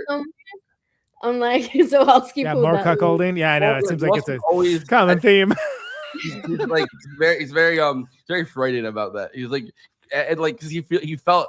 I don't even think he did get cuckolded. Like, but like he had. But it was like, but if I did, it would feel pretty bad. I bet. Let me write multiple movies that have that as a plot point. I mean, I found that documentary going into his mental state, like his son going into his mental state, so interesting. Yeah, because it's like they had broken up, and then the real cuckolding for him was that the guy stayed and had no interest in making movies. Like, while his, he's like, he has a really hot model wife, and he's like, I'll hang around the house and like help take care of the kids. Unlike your husband, who's like, now stuck in France because he can't come back to Poland. And it's like, he's livid about it. And he's like, that guy stayed. And it's like, yeah, but you clearly weren't going to. Like, even if you were in Poland, like, like Żuławski, like I feel like he's like, so like someone could make just a whole movie just about him and every film. Oh yeah. Like he's like insanity and like kind of like the way he is, I almost feel like is very much it made so much more sense. Made so much more sense that everyone's like, oh, he was just like the most handsome guy in Poland. And it's like, and it's like, okay, that makes a lot more sense why this guy is like this. Like, and of course his lady is like just gorgeous, absolutely gorgeous, and he has to like leave the country for like again. All of this will be in my screenplay about the making of this movie called The Silver Globe, which maybe I'll pitch that to Adam McKay. You'll see what he says. Everybody on the crew looks like a potato, like essentially, like you know what I mean? Yeah, it's like, exactly. He's wearing like this bright orange, like French French jumpsuit or whatever at one point, and everyone else looks like I don't know, like 19th century peasants, and like they're getting ready for their potato. They're getting ready for their potato allocation. Thank you. But no, but he's like a foot taller than them too, which has to add like such insult to injury. Like, that's why it's why they're like, this guy's like ET to us, but it's like that's right. Yeah, and of all things to say, I laughed so hard. You could pick a hotter alien, okay? Like as a guy that's had like a friend like close friends that are like incredibly like handsome and like kind of arrogant about stuff, like knowing some of those like I don't know, I just laughed so hard with the guys like, yeah, he's like ET to us, and I'm like, that's not what he looks like, but that's amazing. Okay, so actress girlfriend is sleeping with the fellow officer. They wanted to get rid of him to continue their affair. Such like just direct cuckolding too, because it's like, you're his actress girlfriend, really? Yeah, okay, yeah, it's real, exactly, real subtle there, bud. Okay, yeah, and cool, but is that super relevant to the plot? I guess. I mean, I guess that's why he's here, but like it does seem a little bit like, all right. It comes out of left field. Kind of like the shot back to you is kind of I like that the guy. It's weird to spend time on that. Yeah. I like that she ultimately sends the guy to the planet to help out her ex-boyfriend, but he gets there too late. I like that. He's like, I'm here, and the guy's like on a cross, and he's like, too late. They're like, you're the Messiah. At first, the humans succeed and capture the Shern leader, Avius. Good name for a bird creature. But the subsequent landing in the Shern city ends in disaster. Certainly does. That's one way to phrase it. They create like the massiveness of the Shern city, but it's only for 3 minutes. Yeah. It's like, and he runs in with it, and he has like a rocket launcher at one point. He's like running into the Shern city with a rocket launcher. Consider how much time spent in the car in the middle of the desert and like running around in the cave monologuing. You think they could spend a few more minutes on the Shern city in the salt mine? Yeah, exactly. I think interesting decision. I think Christina's creating Shern City right now on The Sims. Yeah, exactly. Yeah. So that is one of those. You have to pay kind of close attention to this movie.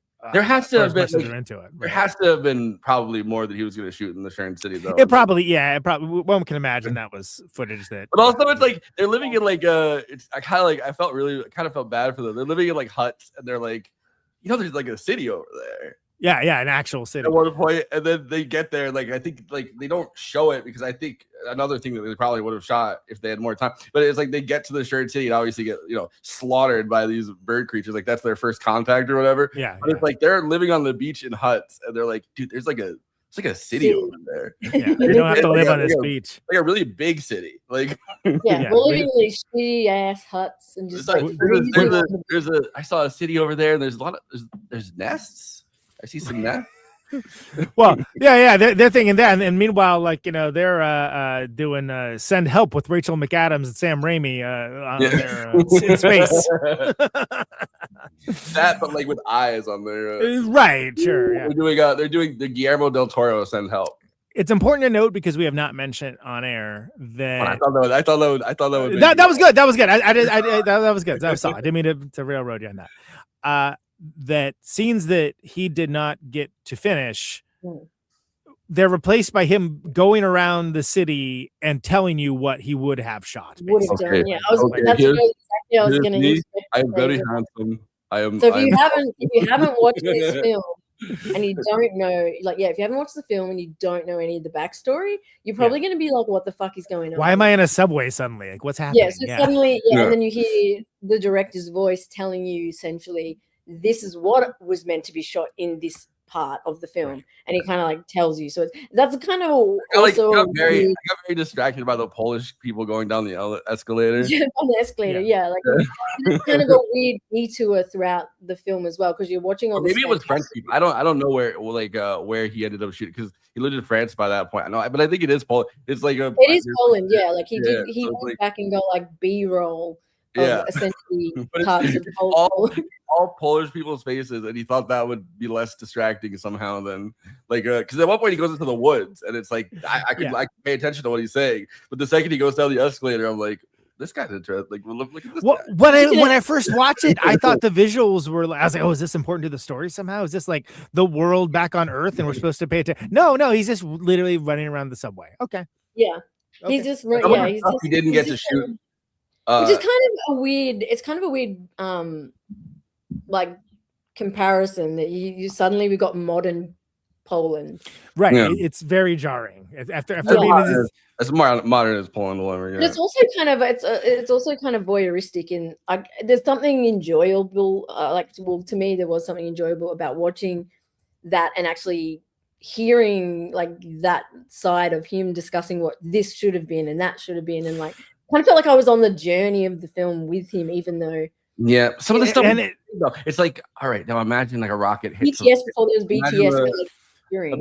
I think it works though because it's so dialogue heavy, and there's this visual intensity that happens for so long, and everyone's monologuing to this one, this one's monologuing back to that one, and then suddenly like, all right, so this is what would have happened, and you're like, whoa, hey, so it's jarring, but like in a way, it's kind of a break.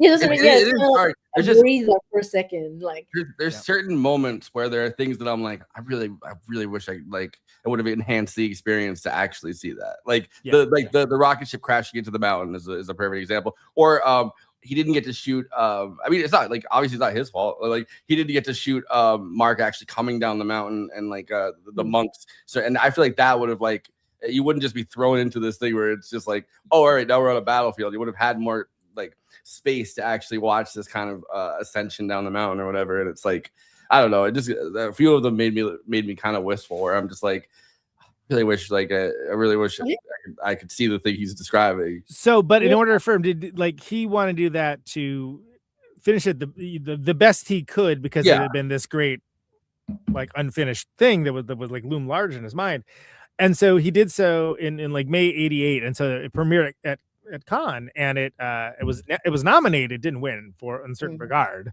So obviously it was something where who did win. I don't. That is a good question. I mean, how did it not win something? You know what I mean? Like, yeah. What was it up against? Well, it won. There's a Polish film festival award for the Museum of Cinematography. It won for that. Yeah, because inside of Cannes, they had this thing where it's this guy was bringing the Polish band films, like a bunch of them. So he was playing a lot of them, and he was doing it because it's like they were like I mean it's still kind of the end of the Cold War, so it's obviously like very, like it's controversial. We're doing Cold War shit where people suck their films out of Poland, and we're like breaking down the Iron Curtain. Of him at Cannes, like introducing it, kind of broke my heart a little bit. Yeah, like when he's like introducing it, I'm kind of like, oh man, like this, like it's such a monumental like project. The Palme d'Or was Pelle the Conqueror by Billy August. All right, sure, I believe you. I don't know what that is, but I bet my money would have been on Silver Globe. But Yeah. okay. I mean, I might have won other stuff. I was just this is the Okay, so the Willow closed out the 1988 Con Festival.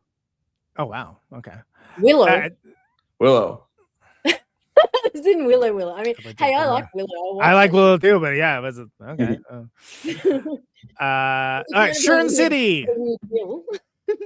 Oh, Sharon City. Yeah, I'm gonna be your landlord. The priests start to believe that Merrick was an outcast from the earth rather than a messiah who came to fulfill the religious prophecy. Whoops! How quickly they turn. We heard this. Did you get cuckolded? Look.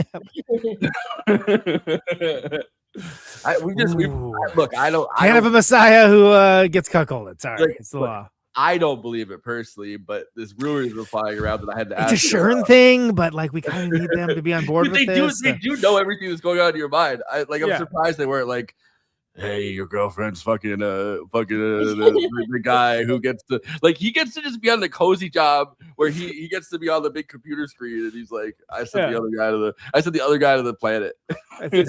To my romantic rival to a different planet. Great. And then his girlfriend's already tired of him too, and it's like clear they're not it's clearly miserable. She's like, yeah, I'm tired of this. And he's like, let us fuck, and she's like, I do not want to fuck you. No, go back, and then she sends him to the planet, and it's like, maybe he wanted to be alone on this planet. It gets too late. Merrick is stoned and then crucified. So true. Yeah, I mean this is some pretty heady religiosity, religious overtones. Not since Kenneth Anger, has there been. Oh, he fucks it. Like the whole thing is he's supposed to defeat the that's his whole you're supposed to defeat the Sherrans, and then he shows that everyone's been people have been I think some of the most jarring shots in the whole thing are the men put up on those pikes that are stabbed because they're birds, so they can drop people down. The first time I was like, wow, they really put them up there. And then I was thinking about it. I was like, oh, right, they're birds. They dropped them onto the pike. They're like. But there's there's I don't know. There's 15 of them, and they all have people on it.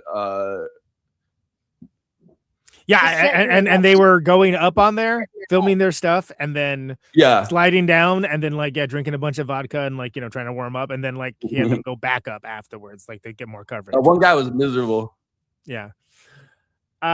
So a lot of this kind of pairs with the Ken Russell The Devils, which at this point would have been 4 years earlier, something along those lines, relatively recent. We should do that, by the way. Do The Devils? Oh, I'd be way down to that. Yeah, I'm keen as a bean. I rewatched it 3 weeks ago. Eileen did a episode of it on Film Suck, and I was like, oh yeah, that'd be a really interesting one to cover. That'd be interesting.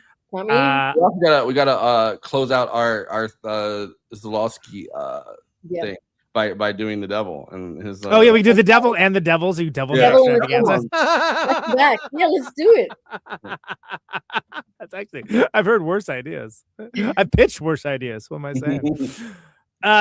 This is all very affecting. I think doubly so if you. When it was I have no idea why I was targeted.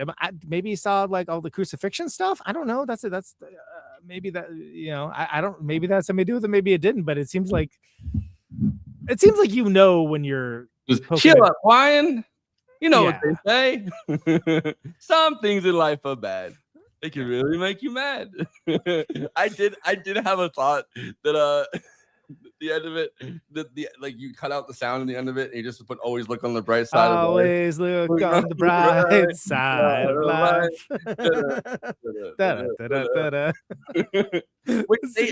You could do an edit of it, where you do that. That would be for 4 people, 2 of which are on stream right now. I have on the Silver Globe downloaded to my computer in the full HD now. So it's I was thinking about doing that, but then I was like, there's so much I need to do for the show. So I know we have too much going on. Yeah, that would be and for the 5-6 hours of election coverage that we did the other day. Anyway, there was I had one other thing that I wanted to say. Oh, even the crucifixion is weird because it's not a cross, but it's like a cross. It's just different enough that it's they had it explained to them. I'm assuming at some point like the Christian story was explained to them, but it's like they didn't really know what a cross was, so they crucify him onto like this thing that's vaguely kind of cross-like. Right. And Well, and that's interesting too, because it's hand, like too. that. It's a generational game of telephone of Yeah, it looks details like changing. it's like a telephone pole with a U kind of thing. Yeah. They had bought like a synthetic hand to do this with, and it just didn't look realistic. So Żuławski and like a couple of the special effects people went to an actual like the morgue hospital, like one of those medical schools, and they got a literal hand, like You got an actual hand. Wow. yeah. All So right. when you see the hand getting pounded by the Oh yeah, nail, that's it's an actual like actual. hand. Also, the visual of that scene, like with the crucifixion, like now we've got like we've gone through all of these different people, the different like we got the bloody tribal kind of thing, we got the churns, we got all this stuff, and now we're at the crucifixion, and they got blonde bulb cuts and kind of green makeup on. You know what I mean? In the scene, it's kind of like there's so many like polarizing like visuals and the colors and like everything.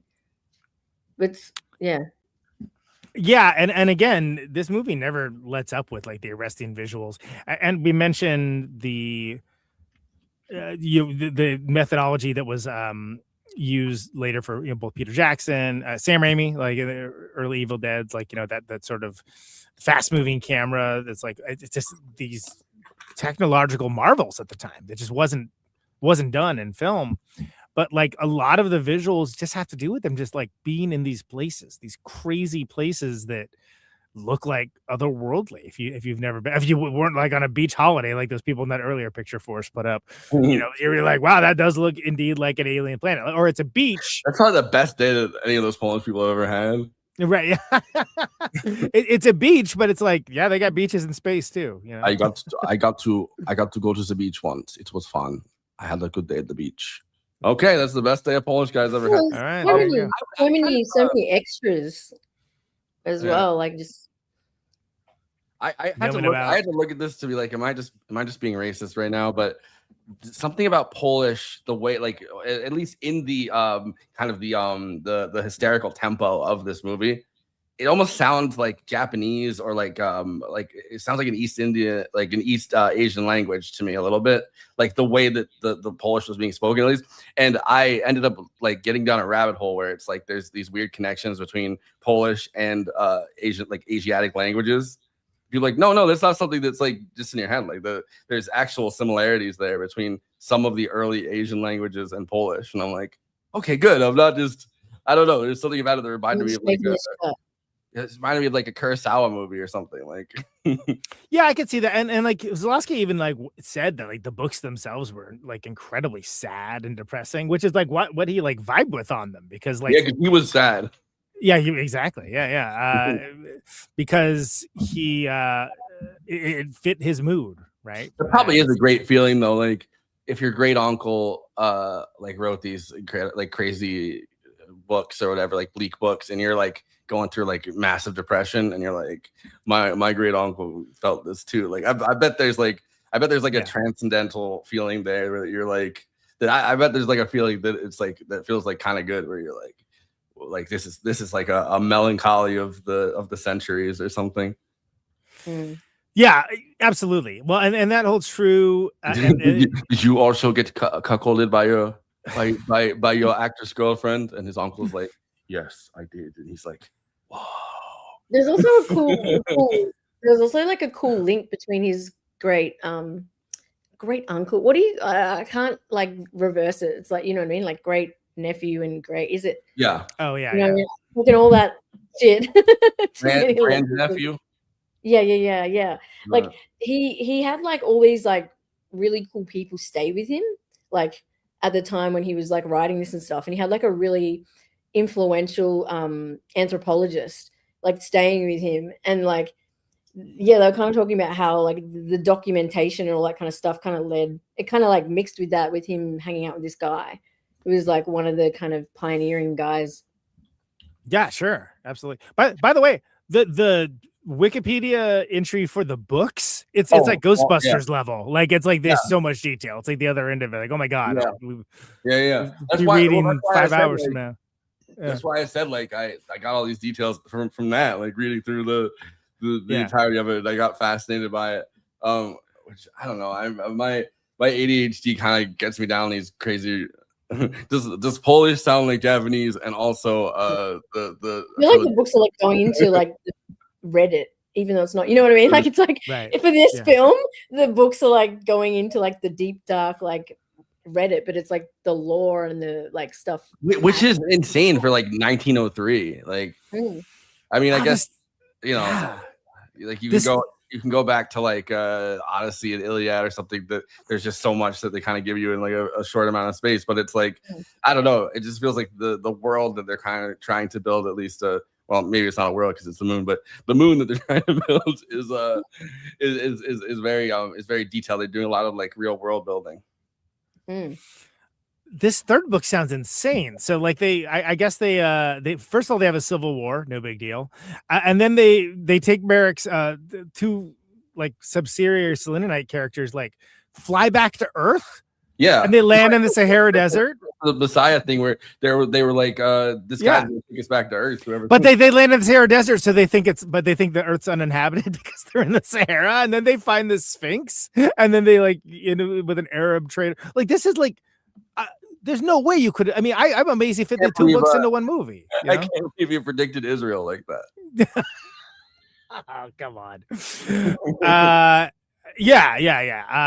And then they ban books and like it really is a Ghostbusters level. Although the third one is not as long. The other ones are like paragraph. They said the second one is the most complicated out of all of them. Well, and then the whole thing ends with like anti-intellectual authoritarian regimes consolidating their hold on power on Earth and the moon. You didn't need to go to the moon for that. Yeah, exactly. You got that at home. You live in Poland in the 1910s. They abolished science. Anyway, whatever. It's crazy. None of that's in this movie, which has plenty of plot. But it just sounds like Tsarist Russia. It's like you didn't have to go all the way to the moon to find that. Well, it's interesting because if you think about the source material, who did you have? You had like H.G. Wells, right? Jules Verne. That's about it, right? I mean, if you think about it, like in terms of this, it's funny that the interpretations part literally just says has likely been influenced by H.G. Wells, Jules Verne. Who else would it be? I mean, like there was nothing really of its like in that way, and you know, the only other person the only other like, which is kind of funny, the only other person that they've kind of compared him to in the thing is Stanislaus Lem, who wrote Solaris.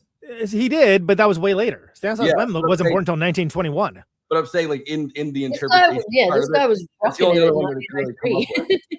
Yeah, I mean, Lem, like, which I've read Solaris. I like it better than the movie. Either one.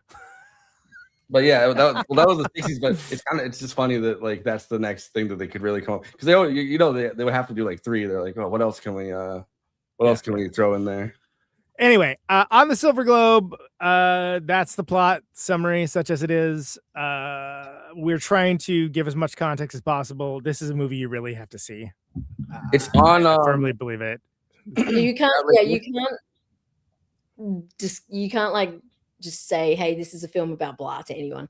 You have to. It's actually one of those situations where it's like you must see it yourself. This is a movie about poles on the moon. For the arresting visuals alone, for the filmatic technique, with the crane shots and the handheld stuff that is just literally decades ahead of its time, and for the sort of sliding doors esqueness of it, that this was being filmed the same year as Star Wars, the same time. It's crazy. It's crazy how ahead of its time this was. But how different it feels than literally anything else. But I mean, to say that it's like Dune, before Dune had ever been adapted is kind of true. And literally the books were written before Dune. So Herbert, got some words for you. They have on YouTube, if you type in On the Silver Globe English sub, the one I saw was Arcanum Naturae. They managed to preserve like the quality a lot more than the other ones. But and they had the actual they had the subs, I think, on the actual thing instead of like because I was trying to download it for the as separate files or something. Well, so here's my question: where's Criterion? Where's Criterion for this? You know, come on, this is the perfect it wasn't Criterion. It was put out by another one of those companies that got the right, or I don't know if it's got the rights, but it's they had a release, a Blu-ray release, and it's a different it's one of those companies. Well, I think that whoever has the rights should absolutely positively make sure that it's available. Not through a website that feels like you're going to download a Trojan, a virus, and it's 17 pounds of cookies that are going to track everything you do for the next 15 years. Yeah, I think you can internet. What's it called? Internet Archive. They do have. I think they have a copy as well. That's not all funky, but yeah, there's. Why isn't someone streaming it? Yeah, that like yet makes sense. I don't know. There's a bunch of them on YouTube for free. And, yeah, there is. But why isn't there like a good like? Oh, so here's what I would do. Movie's playing it, guys. It was on Netflix. Oh, is it really? Okay. Movie, Netflix, movie has it. Netflix had it at one point, but it's one of those ones where they have a page for it, and then it's just like disappears. Yeah. I would say right. So the one you talked about, Forrest, there's at the time of this recording, there is that Arcanium Nature account has a decent rip of it that's like the full thing, but this should have a nice physical release. You get the documentary with it, you know, you get all the attendant, because there's so much.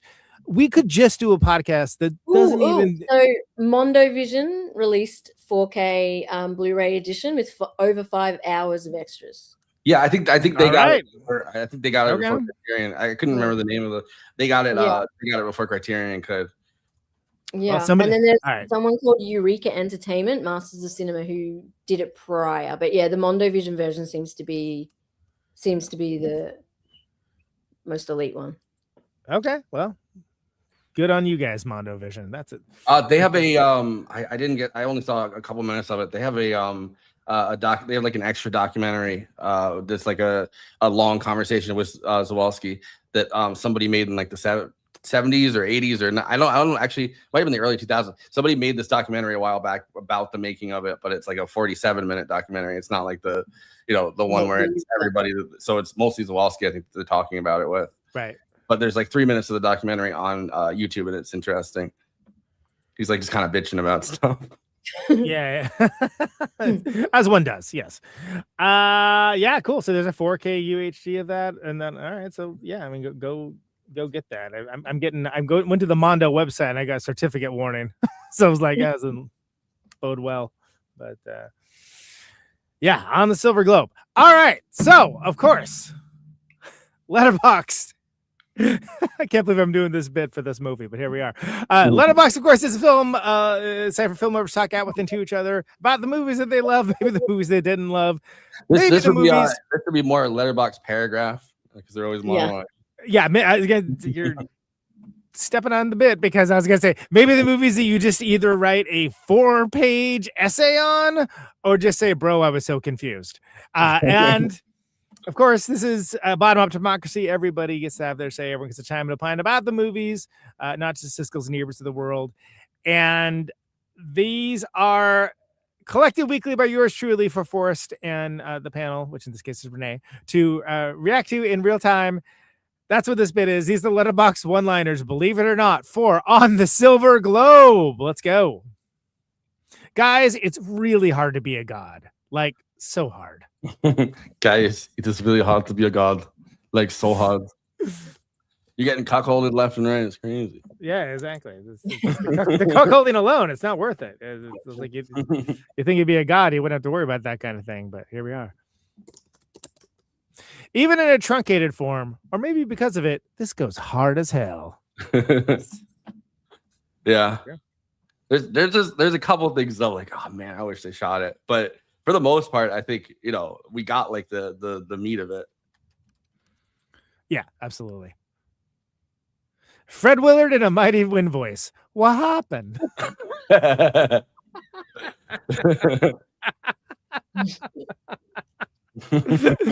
That's my favorite, by the way. What happened? Did I understand this? No. Did I thoroughly enjoy it? Yes. Someone had a really good I don't know, I was reading like a Reddit thing or whatever, and they were just like, look, just you pick out like just a few thematic points and just continually pay attention to those throughout. And it's like you have to read it that way rather than like trying to grab it all at once. And then obviously you're probably watching more than once, but it's they're like, just pick out some thematic elements that like come across the film and then kind of put them into a patchwork. And I was like, that makes a lot more sense than trying to digest all of this. I needed whatever the fuck Polish filmmakers were on during the 70s and 80s. Probably a beverage with a lot of C's and X's and Z's. All their words. Hashtag release the Snyder cut. No.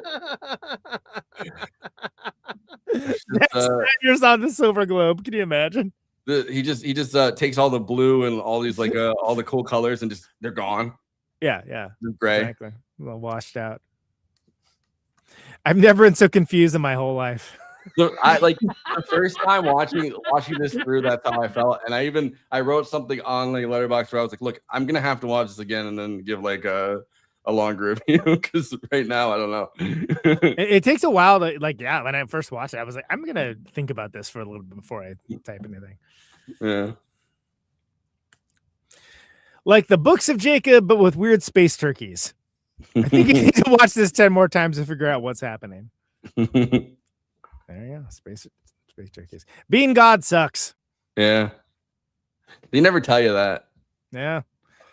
Rarely is it mentioned. Those are the Letterboxd one-liners, believe it or not.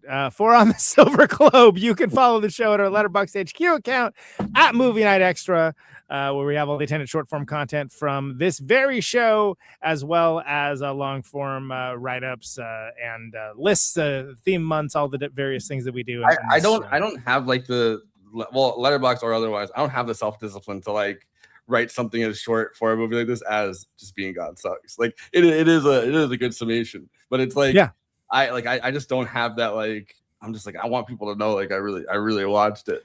Yeah. Well, it's not. Yeah. I mean, there's a longer story to that as well. One of the reasons why that bit exists is it's extremely not my thing.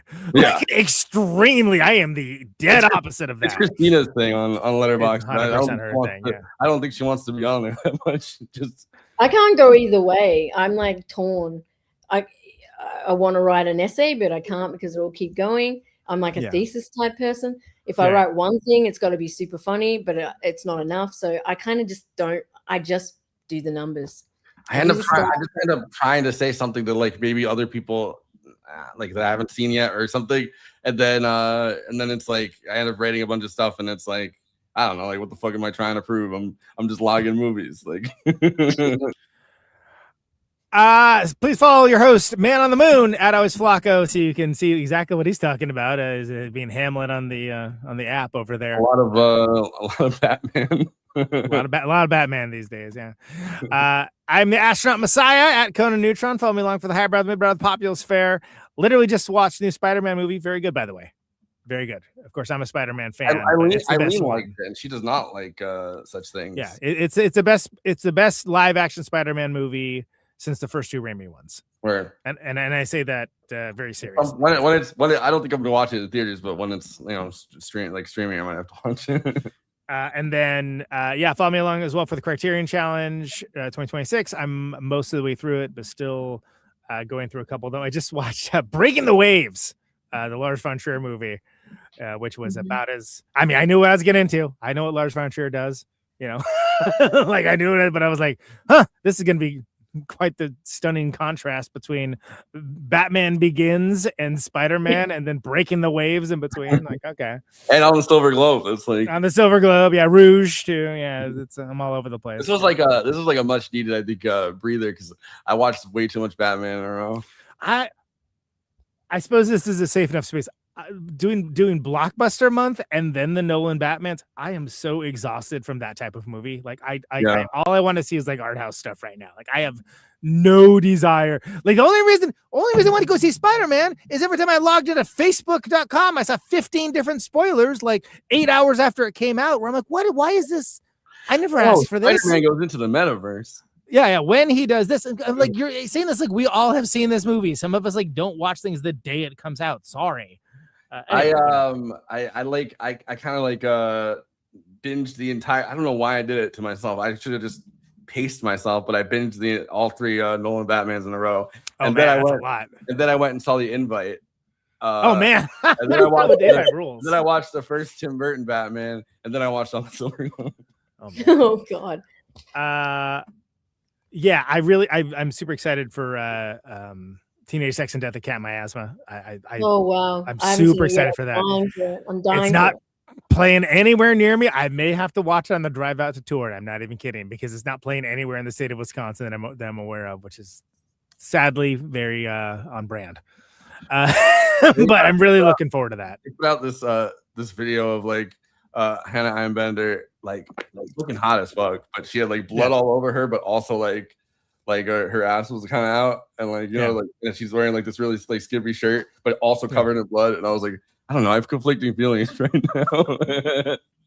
Well, it had me at Gillian Anderson. So. Gillian Anderson is the other lead. Yeah, exactly. I mean, I thought very highly of I saw the TV Glow, and I'm very excited for this. Let's put it that way. We'll see.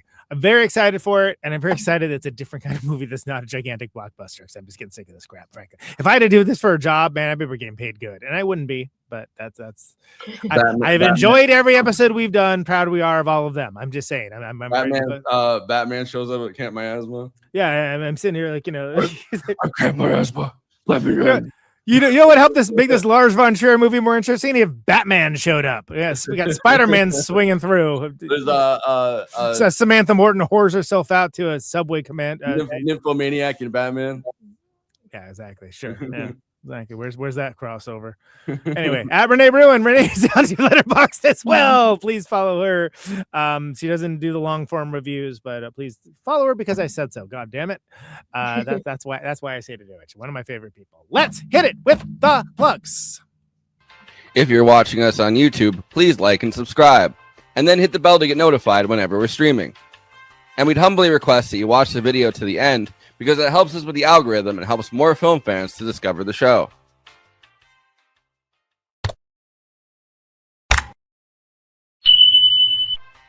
We're also monetized. If you want to get your chat questions definitely read on stream, you can always send us a super chat, which will help us keep the show going. Every cent helps.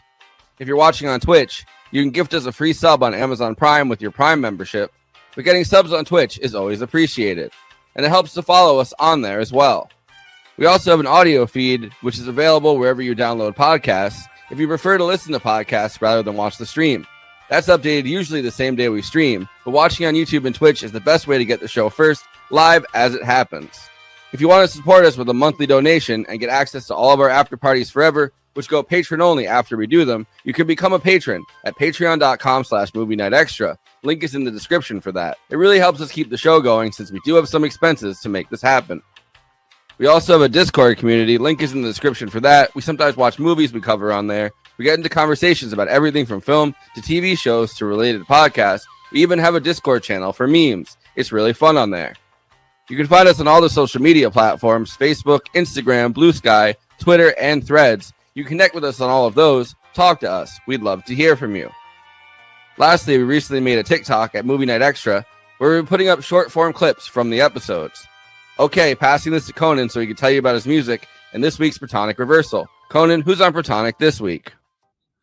Jesus Christ. I mean, we're so earlier today in our current timeline, I had Michael Hampton of Parliament Funkadelic on. Nice. The guitar player, Kid Funkadelic, the guy who took over Eddie Hazel's. Great conversation, super cool, really good stuff. And then earlier this week on my normal slot, I never could swim. the normal slot, I have Blog Dolly of the Dwarves on, which also was a great episode as well. Both those are patreon.com/PlatoniControversial, $1 a month advance access in the main feed next week, PlatoniControversial.com for the archives. Dave Ketching of my friend Dave Ketching from Desert Sessions, Rancho de la Luna, Queens of Stone Age, Eagles of Death Metal, Earthlings, what have you. Going to be on for the first time since I want to say 2018. I didn't realize it had been that long, but like he launched his mezcal brand and so many other things like since then. We recorded the Household Gods record at his studio. I mean, there's so much stuff has happened since then. A whole pandemic has happened. So that'll be happening Monday because I'm just going nuts with those Platonic episodes before I leave for tour with Conan, Neutron, The Secret Friends. Of course, West Coast tour coming up with the Null, playing San Francisco, Sacramento, Portland, Eureka, Portland, Seattle with the Null, and then the Caterpillar West on September 4th and 5th in Los Angeles, Permanent Records with Mike Watt, Gay Atheist, Elephant Rifle, so many great bands. Caterwallwest.com for advanced tickets for that. Those are up and selling now. Not a big place, people. Not a big place, people. So if you're looking to go, you should buy advanced tickets. And Jumpstart Plowhards are playing on the Friday, which also has Mike Watt, and it's Todd from Toys to Kill and FYP and whatnot. And Mike Watt and the Second Men are playing Our Day, which is the organ band. So it's the Missing Men, which is like the power trio that's with guitar. This is with organ, and it's pretty cool. So check that out, CaterwallWest.com. And then Detroit, Milwaukee, and Minneapolis, the 11th, 12th, and 13th of September. That's everything. It's confirmed. NeutronFriends.com, NeutronFriends.bandcamp.com for the new record. We have a new Brian Walsby t-shirt that is going to be unveiled. You would have thought it would have been yesterday for Bandcamp Friday, but no, it will be out probably next week for pre-orders, and we'll also have them on this tour coming up. So check that out. Nice. Are you gonna see Tony? Apparently it's we just got like the because we're all the A24 mailing list thing. Talking about how the one Matt Johnson's Tony. Yeah, but Jay McCarroll is doing the soundtrack, and it's like and Dominic Sessa's playing. Yeah. I'm interested in it. You know, I'm gonna have to.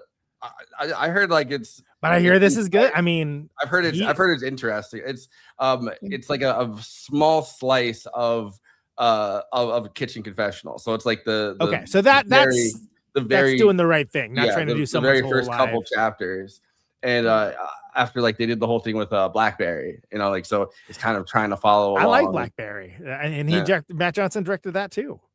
So that's that's why I said it. But they're talking about how like he kind of takes that same approach, but it's like just trying to do something more interesting, I guess, than it usually. But then there's all these things that are like, I don't know if a kind of cheery like kind of fun one of these biopics. We all know what happened to Anthony Bourdain, and it's like, yeah, but not then. Like, yeah. Well, look, I've been a fan of Dominic Sessa since Holdovers, and I'm excited to see him do anything.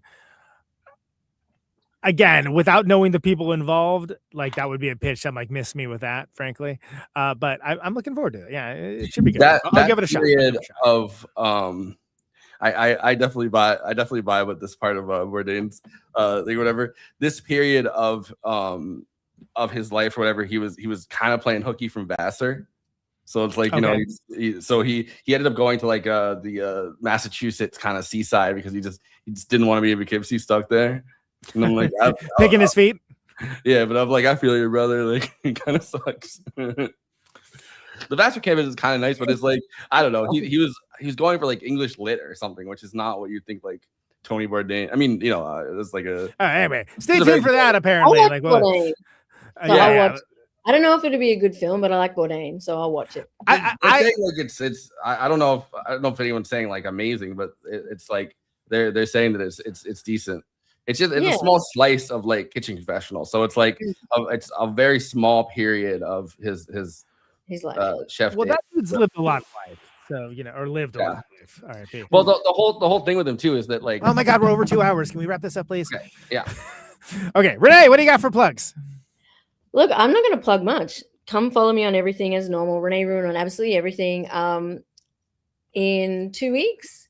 on night shift, I'll be doing Suspiria, which is also one of my favorite evers. So I'm really excited for that one. So come watch that. That'll be fun.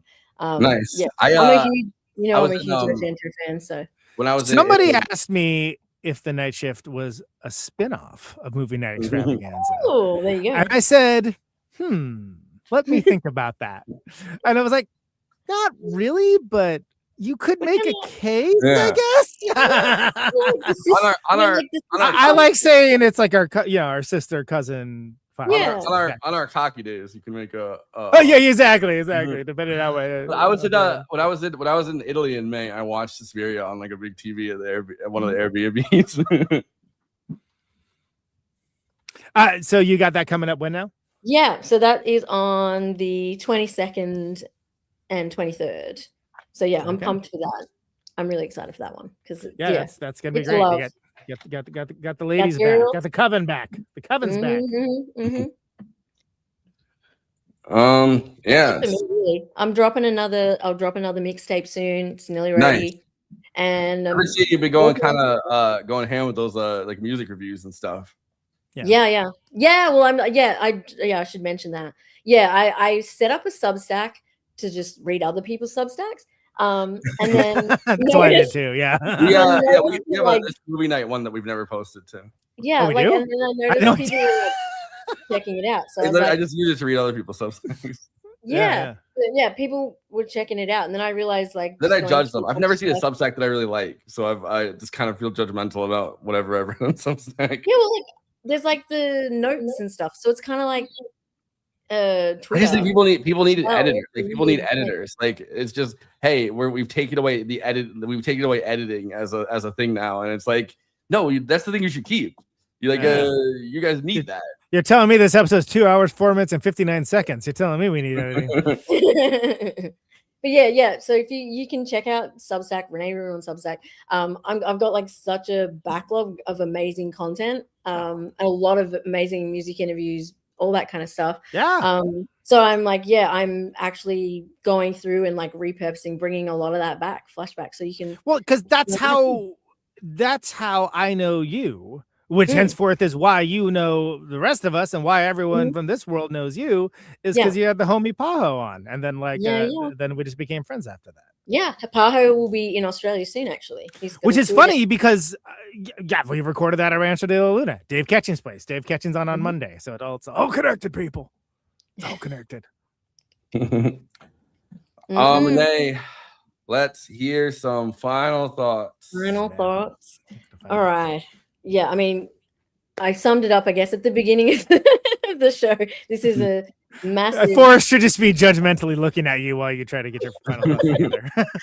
You need an editor for response. No, I love this film. This, like, every single time I've watched it, it just is something epically amazing. The way it looks, the way it makes you feel. As I said earlier in the show, it's completely unflinching. It's agonizing at times, shit you can't look away from, but I feel like the story and the way the film was made is part and parcel of the whole thing, and just it's this kind of dark, meditation on humanity. I feel like it's kind of like our inevitable tendency to create like structures and hierarchy and religion and violence and mythology, all of that stuff, power.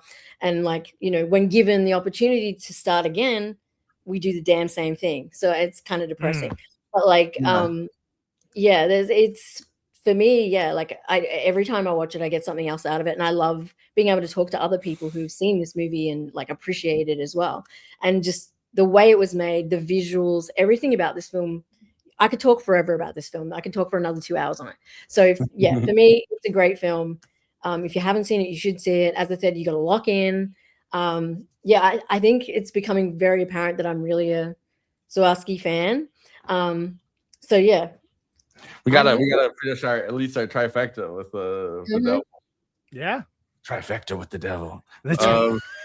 That could be any number of things. Yeah, I mean it's bleak, it's physical, it's aggressive, it's violent, but kind of exactly how life is, exactly how humanity is. So I think, I love it. The monologues are crazy. the philosophical side of everything is just love it. Conan, let's hear those final thoughts. Yeah, so I mean, there is no movie like this, period, full stop. This is, I called it ambitious non-Euclidean geometry sci-fi. And I stand by that.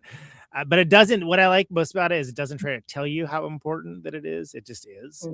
Yeah. I mentioned that aggressive handheld style that later emulated by Peter Jackson, Blair Witch Project, Cloverfield, all that. Some really thrilling and kind of dangerous seeming cinematography going on a lot with the shots. It's crazy to think of an entire world in mythology as complex and far-reaching as Herbert's Dune, but like filming in like random forest deserts, caved, and like disused military bases and landing it. Like totally landing it. And then like to have your own government, in this case, the Polish Communist Party, fighting and sabotaging you, hiding and destroying and ruining your footage. Like, it's like cops busting up a transcendental basement punk rock show. We covered the plot as best we could with what we have. Books worth of wild stuff happens in between each sentence. Like Renee said, we like 3 more hours on this, and it would be a totally different show, right? And that's kind of one of the things that's really cool about it. I mean, this is a film that relentlessly swings for the fences at every moment, and it connects more often than not. It's very symbolic. So I think if you're capable of filling in the blanks with your imagination and any of the missing parts that are sublimated by the narration, that you'll find it very rewarding, especially in multiple watches. And the first time I thought it was Buñuel's Exterminating Angel, where it says you basically have a very compelling film with actors like stuck in a room. So Żuławski made like a pretty stunning humanist existential sci-fi masterpiece that definitely more thrilling than any of the Star Wars prequels, or anything Michael Bay's done. Even in recent examples, Prometheus tried to do some of this with exponentially more budget, but it came off as like tiresome and joyless to me. And what I would, to sum it up, I'll say Żuławski does more with Tom Baker era Doctor Who costumes, blue filters, and chemicals that turn fire green than any of those. People like to invoke Jodorowsky a lot, who I personally think is wildly overrated. But this is, Eastern Bloc ennui that transcends over and over again. There's a lot of acting histrionics and melodrama, but in a good way. It's deeply melodramatic. It's epic in scope. It is so horny. This movie is so horned up, but it's fascinating. It pulls you right along. That was gonna be my joke. I was gonna say Jodorowsky's doing like maybe this is what it was gonna. Absolutely. So go find it if you're possible. Get that release. Find it if you're someone that watch things on YouTube. Apparently, there's a pretty good rip of it on YouTube. Once again, there's no movie like this. And if you're someone that's interested, if that sentence excites you rather than like annoys you or fills you with ambivalence, then you need to check it out on the Silver Globe. And also, if you haven't seen it, if you listened to this entire episode, you're welcome. / I'm sorry.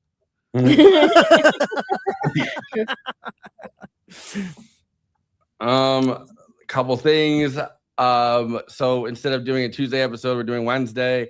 Tuesday on this space, we're going to be doing election coverage again. Oh yeah, for our governor's race in Wisconsin. Yeah, right. for old Wisconsin over there, and I think there's a couple other states I want to say doing it on Tuesday as well. So yeah, we're going to be doing another thing of that. Last time was 5 hours and 45 minutes. I hope it's not as long this time because that kind of killed my brain, and people are yelling at me because of some of the election coverage, because we played annoying music and they got mad at me, and I had someone yell at me and say I like you guys, why did you do this to me?